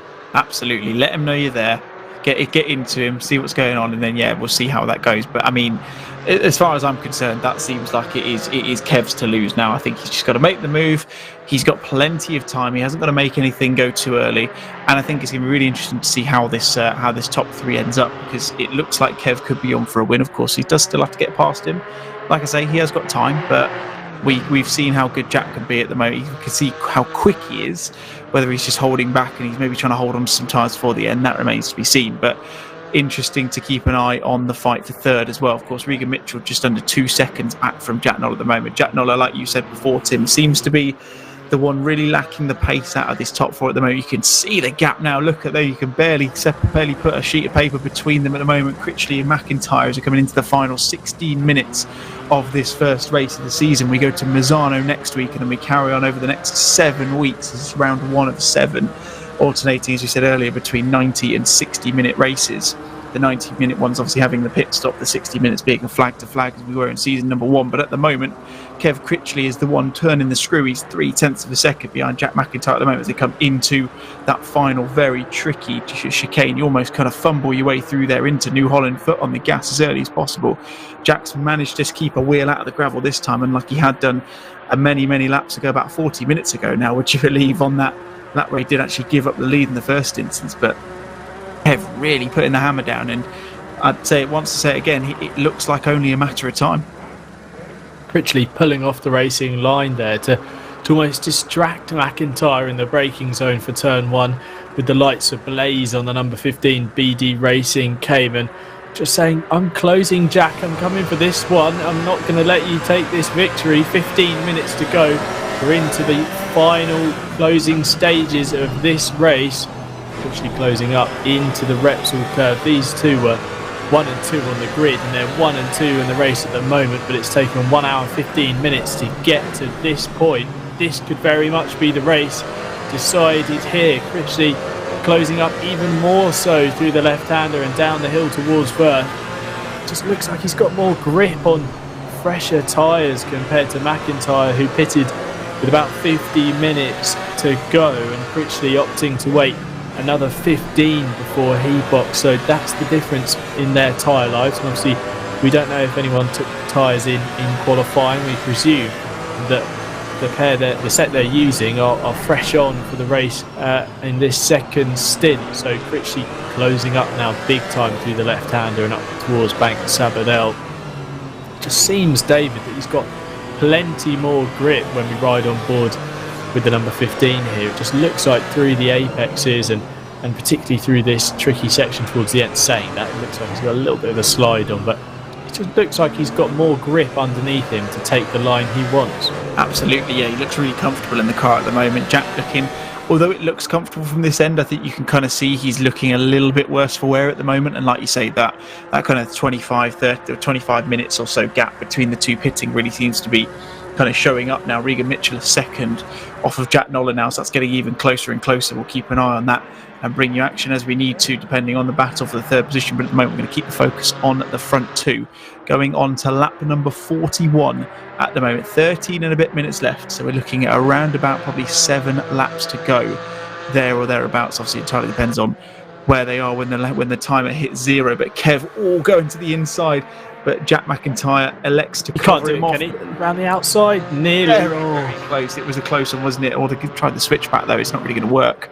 Jack manages to keep a hold of that, goes very wide coming out of there. Going to have the chance to get around him through Sayat, but again, Jack just enough in front to kind of shut that door. And Kev getting a switchback now, coming up towards Verth. It's not really a typical overtaking spot, but he's going to manage to do it. It looks like it's going to be the change for the lead, and it is a little bit more difficult than it was about 40 minutes ago, Tim. But Kev Critchley, as we were coming to expect, has managed to take the lead, and it'll be really interesting now to see what Jack can do. Can he stay with him, or is that now game, set and match for Kev Critchley? Critchley executing the move, using that more tyre grip that he's got. You know, these tyres are 15 minutes fresher than Jack McIntyre, and it looks like he had the rubber underneath him through that opening sector to get the cut back on McIntyre and get the move done. And through this final sector, he's already beginning to stretch out the lead, and that could be the race-winning pass from Critchley on the run through from Sayat into Verth. But there's still a battle to be settled for the final podium spot. Jack Noller in the number 36 MSL Motorsports car is ahead of Regan Mitchell in the 69 Simsport Solutions machine, but only just. The battle on screen at the moment, in picture you can see Critchley extending the gap over McIntyre through that final sector, and as they crossed the line it was nearly a second. So Critchley getting the job done and trying to scamper away. As we see, Noller goes over to the right hand side. He's aware that Mitchell is closing in the slipstream. They now return to the left hand side of the track on the way down towards turn 1. Noller knows that Mitchell is trying to get this job done soon. 11 minutes to go as we see Florian Bauer in the number 10 Esports Designs car heads to pit lane to serve his drive-through penalty. We'll have to see where Bauer emerges. His debut appearance in the series, running in 6th place, well 5th before he took the penalty, so let's see where he emerges. Ross McGregor is holding on to a top 5 finish at the moment after executing a very alternate strategy, pitting before the hour mark. This is really exciting stuff. Picture in picture we can see Oscar Sandberg battling for 10th place with Ben Hitz.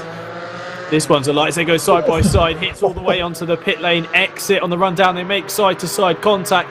Sandberg opts to go back over to the left hand side, escape further contact through the left and right at the first 2 corners, and then they go up the hill towards turn 3. Sandberg trying to fight back around the outside, go the long way round the Haupt Racing car and up towards Wressell. He's still going to be on the outside, ducks to the inside though, almost dummy move there. Hitz managing to hold on to the position, this is a fight for 10th, and Sandberg, we've seen it before, David, he loves getting his elbows out. Oh, absolutely. What a move that was from Ben Hitz, though. It was shades of Schumacher Barrichello from Hungary 2010, I think it was, where he just so close to shifting him into the barrier. It was almost a bit of contact, seeing a penalty coming the way of Aaron Martin Pilkington. I'm understanding that is to do with contact with Oscar Sandberg, so we'll get confirmation of that from race control shortly, I think. But in your picture-in-picture, Regan Mitchell still very much on the back. There you go, there's that confirmation. So Regan Mitchell very much on the back of Jack Noller. See them shifting, Jack trying to get out of that slipstream and try and get himself a little bit of easing of the pressure, it seems. But again, it just seems a matter of time. You see the gap from Jack McIntyre back to Kev Critchley now, 1.7 seconds. We're going on to lap 43 for these guys, third and fourth on the track at the moment. Very, very close indeed. And Jack managing to hold on at this moment in time, but that podium position looks like it may change hands soon, and Regan Mitchell is in the absolute prime position to take it off him. Looks to get a run out of the sweeping right hand. It doesn't manage to, sits behind. He's still got 8 minutes to go, 9 minutes to go, there or thereabouts. So still a bit of time, and obviously you and I, Tim, we know Regan very well. We know he's a fairly relaxed kind of guy, and I'm sure he'll still be pretty relaxed now and just kind of sizing up the right move, understanding where Jack's a little bit weaker, and then he'll try and make the move at the absolute perfect opportunity. He'll make the move when it presents itself to him. Mitchell, who picked up his best result of a third place finish at the final round at Donington Park last season. If he can get the move done on Jack Noller, he will match that. An outside competitor really when it comes to the championship, I'd say, Regan Mitchell, because of that unbelievable consistency he had last season. We're seeing a penalty there for the number 6 of Ben Hitz, forcing the number 626 off the track. That's Aaron Martin Pilkington. So cars there being handed penalties in the closing stages of this race. Mitchell just now looking like he's a bit more eager to get the move done, darting out of the racing line just to show the front end of this Simsport Solutions Cayman in the mirrors of Jack Noller and let him know that the race isn't done yet and there's still 7.5 minutes before the checkered flag waves. Meanwhile, Critchley at the top of the standings has checked out, 2.6 seconds now the gap to McIntyre, and then it's a further 21 seconds back to this battle on your screen between Noller and Mitchell. And they're running down towards turn 1. Mitchell goes to the outside, brakes incredibly late. Can he go around the outside at turn 1? He's going to be on the inside for turn 2, but he's 4 wheels off the track there and has to relinquish the position and let Noller hold on for third. But a statement of intent from Mitchell. He wants that podium position. Absolutely, and he's going to go through any way he can to get it, isn't he? He certainly looks like he's got the pace. I mean, the only thing is does he have the differential of the pace to get the move done? Because it is normally one of those where you mentioned differential in time, you're probably needing about a second or so a lap really to try and make that move. He's looking as they go into say out, but again, not going to make the move this time. Jack choosing to, or managing to keep himself free of any mistakes there, as Regan just kind of shows him the inside into that corner you see in the picture-in-picture. That's Darrell Upton and David Bellinger still nose to tail. They have been for what feels like the last 4 hours, it seems. The amount of times we've gone back to them and they've still been fighting for that low position, which shows you the quality we've got on display. The fact that these guys, unfortunately, of course, they're not in the battle for the points. That being the current last man of the points is that of Steve Hinden, who's 10 seconds back off Pierre-Olivier Cloutier in the EGT Motorsport car, but they're still fighting nose to tail throughout this race, and it's really showing the competitive nature of all of the guys we've got on the grid this evening. But Regan Mitchell coming through Bank Sabadell, coming up towards Europe car. He's got probably 3, maybe 4 laps to go to get this move done. He's been very, very close so far, Tim, but he really needs to start to maybe needs to just do what we saw Florian Bauer do towards the start of this race and just lick the stamp and send it. As we see, Mitchell running all 4 wheels over the line and a drive-through penalty handed to the number 69. Oh, disaster. That's going to be that position decided for Mitchell. He's going to have to head to pit lane before the race finishes. Hopefully, he'll be able to get the gap done. No, 9.2 seconds to Ross McGregor in the 33. So, disaster for Mitchell in the final 6 minutes of this one. So nearly on the verge of a podium finish. Looks like he's going to have to accept 5th or maybe even 6th place, because Kieran Vidago is only a further 10 seconds back. We'll have to see how much time he loses in pit lane.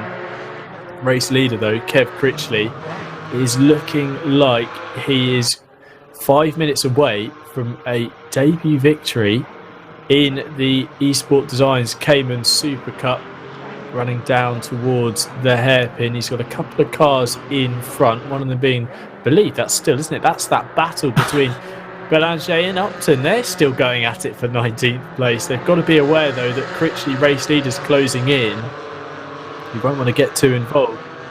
I think that Critchley he'll be probably on the radio shouting at whoever's going to listen that they need to get these two out of the way, because he is the race leader.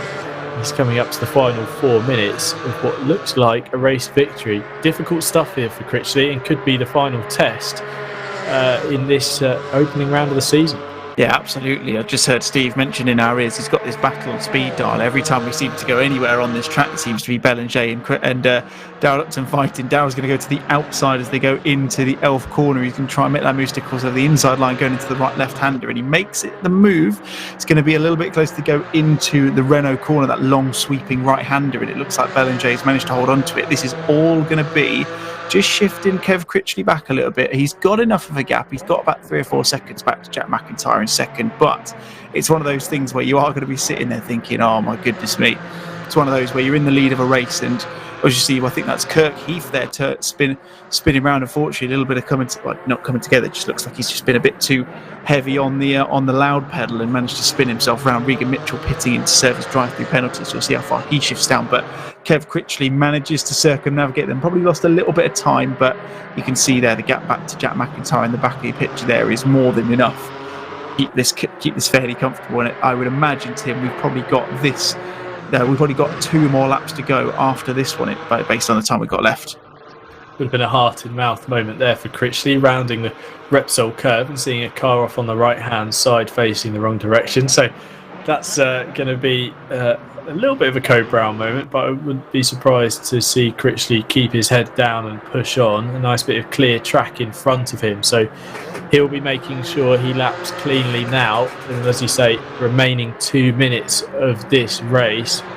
To go back down the order, Bastian Zenefels here in the number 64 podium sim racing car. He's trying to get a move done on Oscar Sandberg in the 120 Turn 1 esports machine for what is 12th place.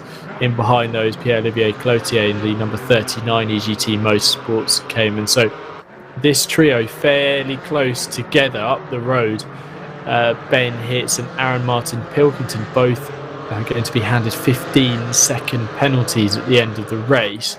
So I believe that will drop them outside this position. So really, this is a battle for 10th place with those penalties in mind. Zenefels and Sandberg currently in 12th and 13th. So let's see what can be done about this. Zenefels trying to close up through the middle sector, has taken 2 tenths out of the Nürburgring 24-hour class victor, running down towards the hairpin. As we see, the gap between Critchley and McIntyre now nearly 5 seconds. Such has been the pace of the race leader in these closing stages. So Critchley really flying and not relenting with 2 laps to go, or a lap to go now. The Zenefels continues to reel in Sandberg as they run down the hill through Europe car into the chicane. Just going to have to pick his move. Is the driver of the number 64. Best result coming at Imola, the opening round of season 1. He finished in 6th place. Further down the order today, 13th, but still inside the points. As he goes over to the right-hand side into the slipstream, then ducks out over to track left. Sandberg moves back over to reduce the available space for the number 64 and actually lifts off and falls in behind. Such was the speed of Zenefels in a straight line, he was able to drag past Sandberg. So with 40 seconds to go, that's position gained, with the penalties to be served by Hitz and Martin Pilkington, who are in 10th and 11th. I think that should be a 10th place finish for Zenefels. Yeah, absolutely. You see Kev Critchley coming on to what is now going to be the final lap. So 20 seconds left on there. One thing I would like to mention, Tim, is the fact that Aris had a fantastic drive.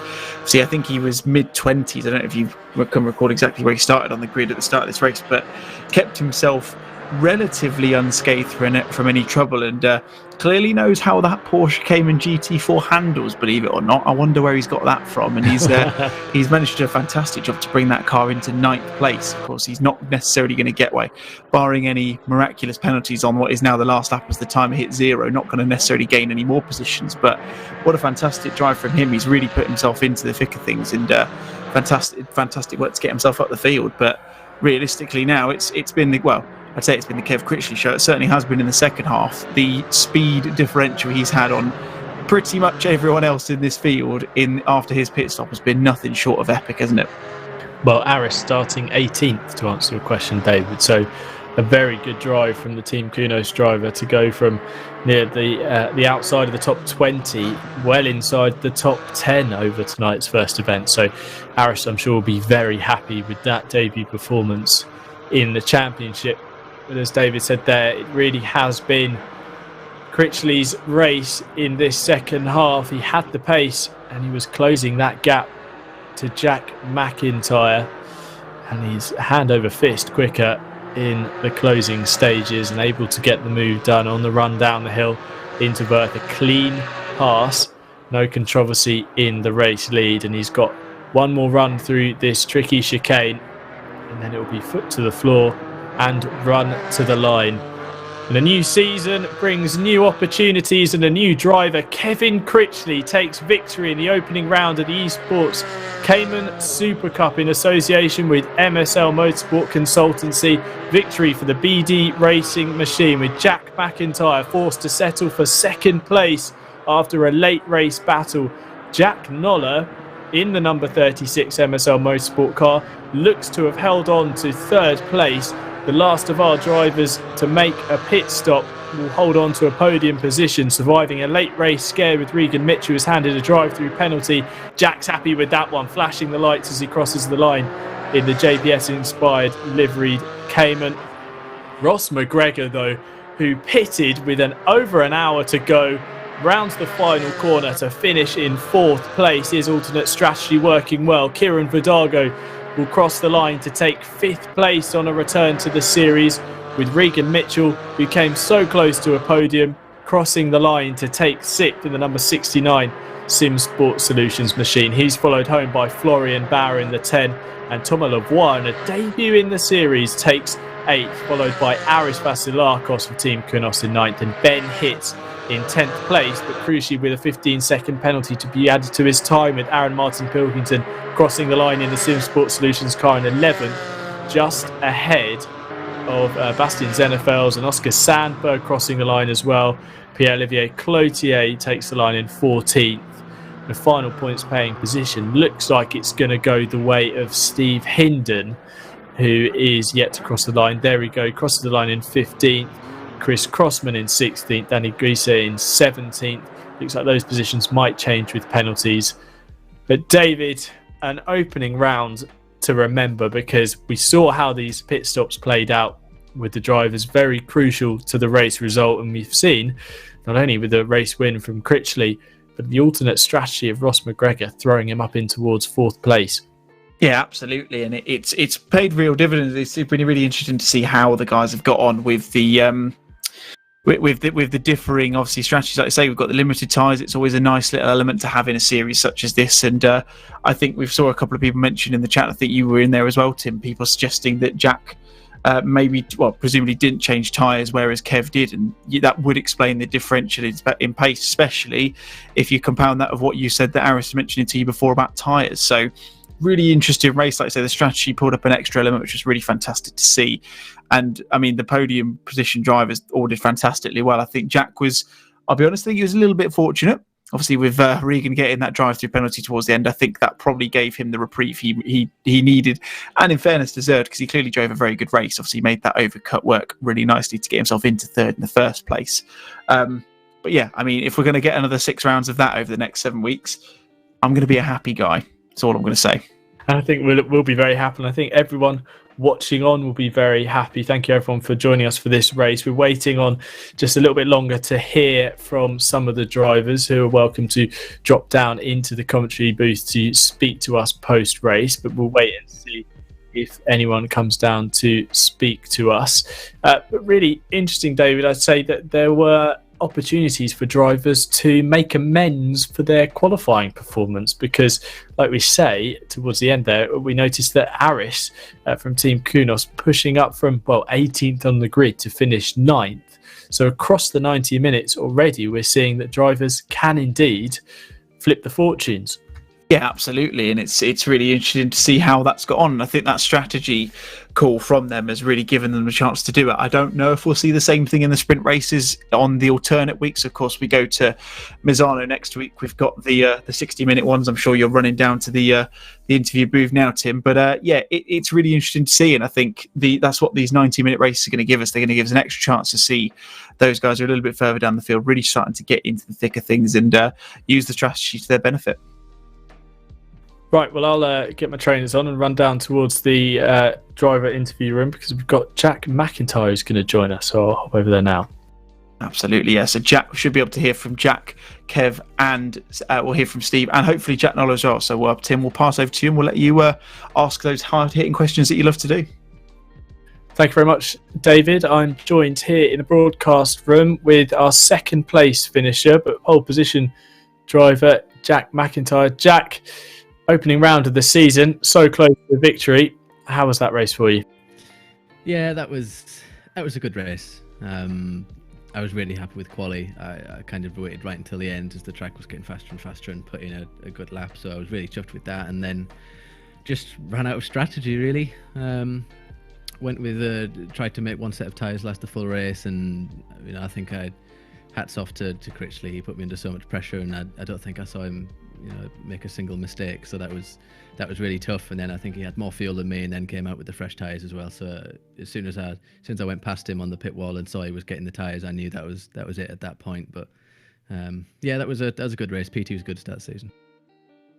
Well, like you say, that the tyres played a part. I mean, going into that final stint, were you aware of the other drivers taking tyres, from pit stop times, and really, what was your mindset heading into that final stint? Was it, I just need to hit my line? Incredible lap times as well towards the end was starting to play a part. Oops.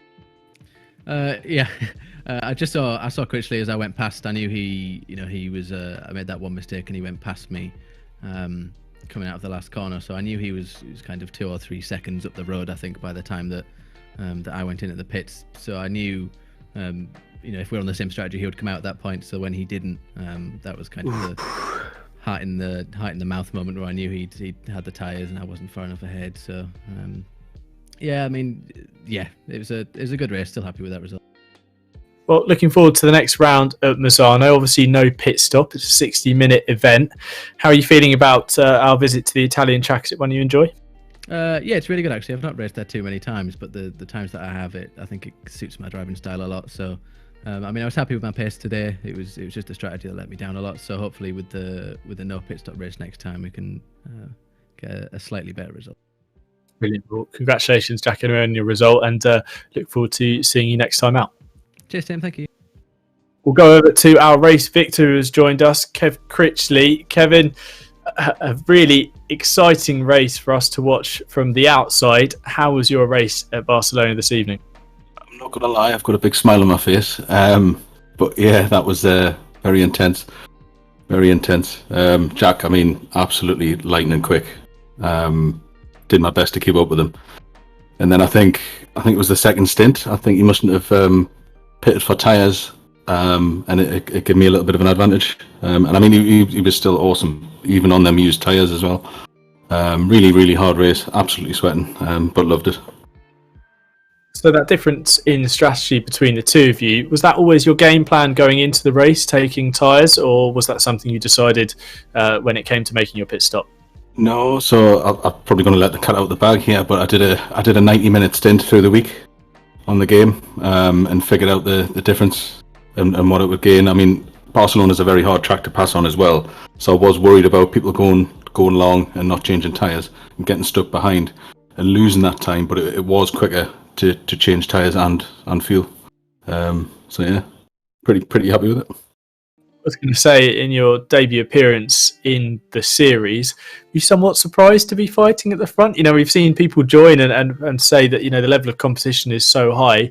Did you feel, you know, you were going to come into the race today and be fighting for the victory? To be honest, I mean, I think being honest, I think top 5 to 10, I would have been over the moon with, in just a clean race.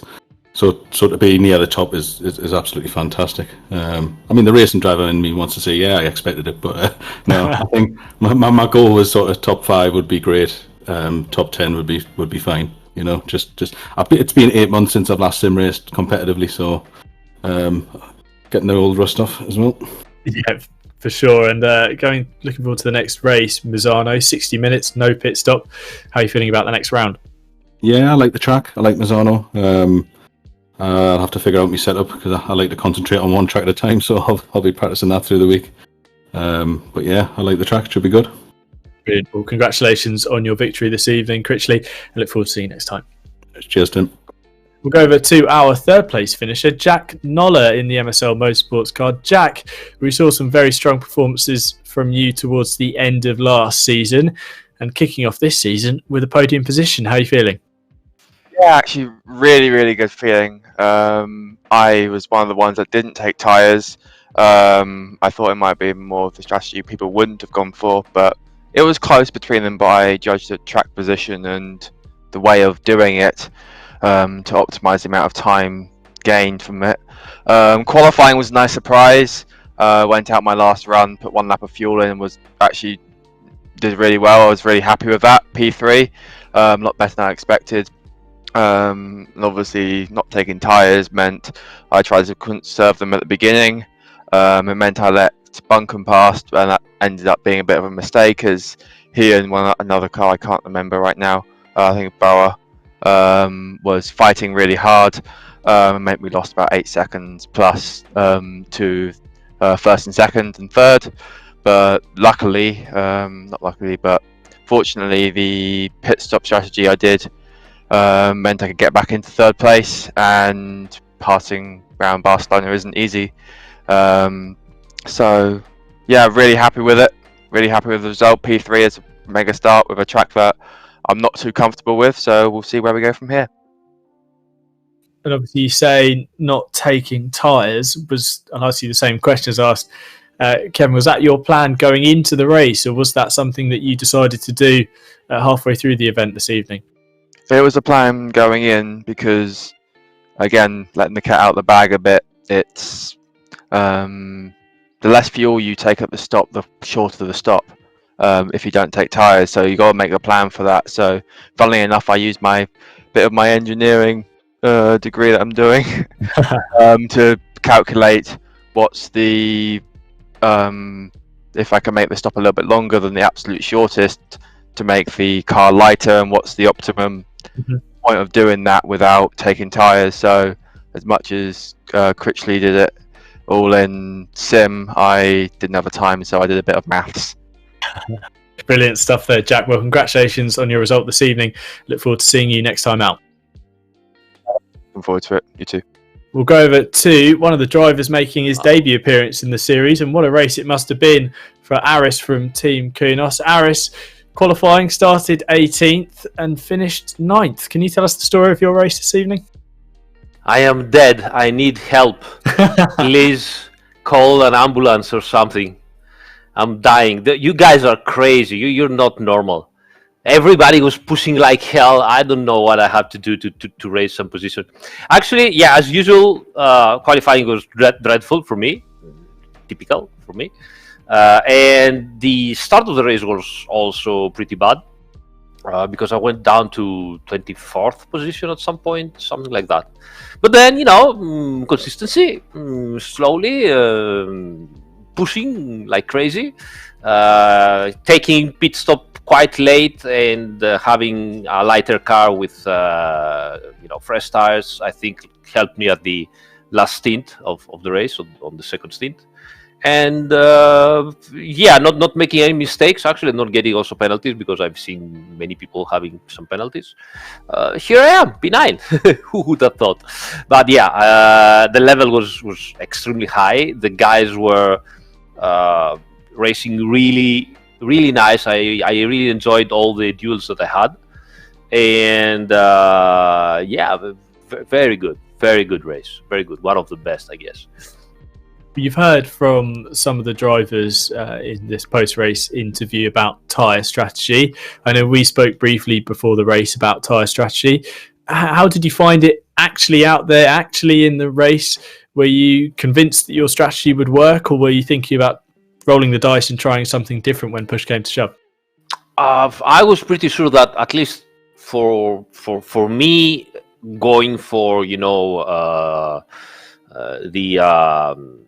no tire change strategy would have worked, because, at least in my opinion, here at Barcelona the tire consumption is so high, and to do a strategy like that you need to have clean air, and I knew that I'm gonna be somewhere in the middle of the grid, or even at the back of the grid, which means fights, which means unpredictable moments, which means that you have to push the car differently, and so on. So I knew that I couldn't do a single tire strategy.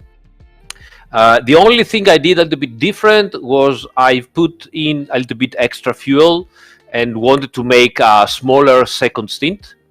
And when I saw pretty much all the cars in front of me going for the pits at mid-race practically, and I still had at least another 10 to 15 liters, I think, this is where I found out that, okay, my pace is not so bad after all, and I had some chance to get better on the second stint, which actually was exactly what it happened. I went out from the pits, and I had already gained one position or two, I think. And then I had the pace to hunt down, the cars in front of me. They were fighting. I took every opportunity I could get, and here I am. P9 points on your first appearance in the series. Right. Congratulations, Aris, for a very strong result this evening. Thank you so much, and thank you for inviting me, guys. This is a great championship. I'm really curious to see how it will go on in the next races. Brilliant. Thank you very much, Harris. And we'll head over to the driver that finished a very strong 7th position, Florian Bauer, and a debut appearance in the series with Esports Designs. Florian, congratulations on your result. How was your race this evening? Yeah, thanks a lot. I had an insane race, as I would call it. Pace was insane, setup worked perfectly, and in the end, it's a little bit unlucky with the drive-through in the end, and could have been P4, but I mean, I'm so happy being here. Thanks, Steve, for giving me a chance. I mean, before the race, I had so fucking hard beat, and I was thinking okay, I'm gonna die now because this heartbeat just went and I'm very happy to finish now on P7, and couldn't be happier, to be honest. Well, speaking of Steve, we'll go over to Steve as well now, who's joined us in the commentary booth. Steve, first round of a new season, an exciting race for you. Seemed to be locked in drama left, right and centre, but a points finish in the first race. How was that for you? A points finish, all but 1 point. I suppose it's better than none, isn't it? It seemed very good. It's obviously difficult to see when you're in the car what's going on. I had a really great fight with Aris and overtook him. It's made my day. Sorry, Aris, but it's made my day, mate. I really enjoyed it. I hope everybody else really enjoyed it. It seemed to be some good fighting around the track. I think some cars dropped out. I'm not 100% sure what happened there, but can't ask for better, really, can you? It went really well. Well, a question that David and myself in the commentary booth have been waiting to ask you is, we've seen lots of liveries, lots of every single shade of colour seem to be on the grid this evening, but we noticed that on the back of your number 80 Esports Designs Cayman, there's a little character, it looks like a mole. Can you explain what it is?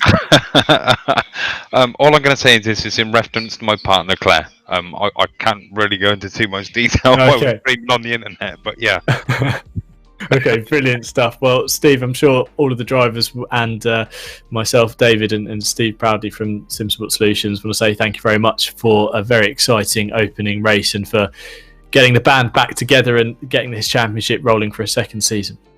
Mate, thank you very much. Everybody that's been involved, all the sponsors and everybody that's come together for this. It's a race series is made up of everybody. It's not just the person that does all the work and what have you. That's me, everybody, by the way. But the likes of Aris has turned up. It's just amazing, and Jensen Button and everybody that's been involved in making it. Like I said last series, a race event like this, if you don't have drivers, you don't have a race event. If you don't have comms, and you don't have broadcasters, so everybody's been involved. Thank you, really. It's been really, really great.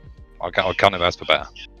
Brilliant. Well, thank you very much, Steve, and thank you very much to all the drivers joining us post-race here for a little bit of chat and a bit of a debrief following what has been an exciting opening round of the season. We'll go back upstairs to David, because David, we've heard about all the tyre strategies, we've heard about different race plans.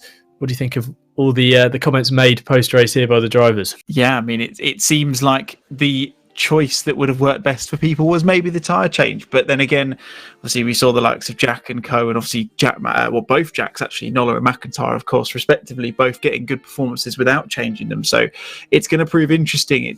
Obviously we've got many different tracks. The next time we have a 90-minute race at Spa in 2 weeks' time, then Paul Ricard, and then Silverstone to finish off in 6 weeks from now. So obviously lots of very different tracks. It's going to be interesting to see how strategy plays in. But of course we've got those sprint races from flag to flag in between those. Of course, Mazzano next week, Kyle Army at race number 4, and then Imola for race number 6. So plenty to talk about. Really good to hear from a lot of the guys after the first race. Hopefully we'll have them being as happy as they are in 7 weeks' time, and hopefully they'll be celebrating in one way, shape or form. And what a fantastic start to the season. So I think we will all need a bit of a lie down and a nice cold glass of water following that one, because an exciting and thrilling event here at Barcelona to kick off the second season of the Esport Designs Cayman Supercup in association with MSL Motorsport Consultancy. It looked like it was settled mid-race, but following the pit stops, Kevin Critchley on a different tyre strategy was able to catch and pass Jack McIntyre to take victory on a debut appearance in the series. Join us, same time, same place, next week, as drivers will go head-to-head at the Mazzano circuit. 60 minutes next time, no pit stops. It's going to be flag-to-flag Cayman action. Thank you very much from everyone here at Simsport Solutions for joining us this evening, and from David and myself, look forward to seeing you next time. Goodbye.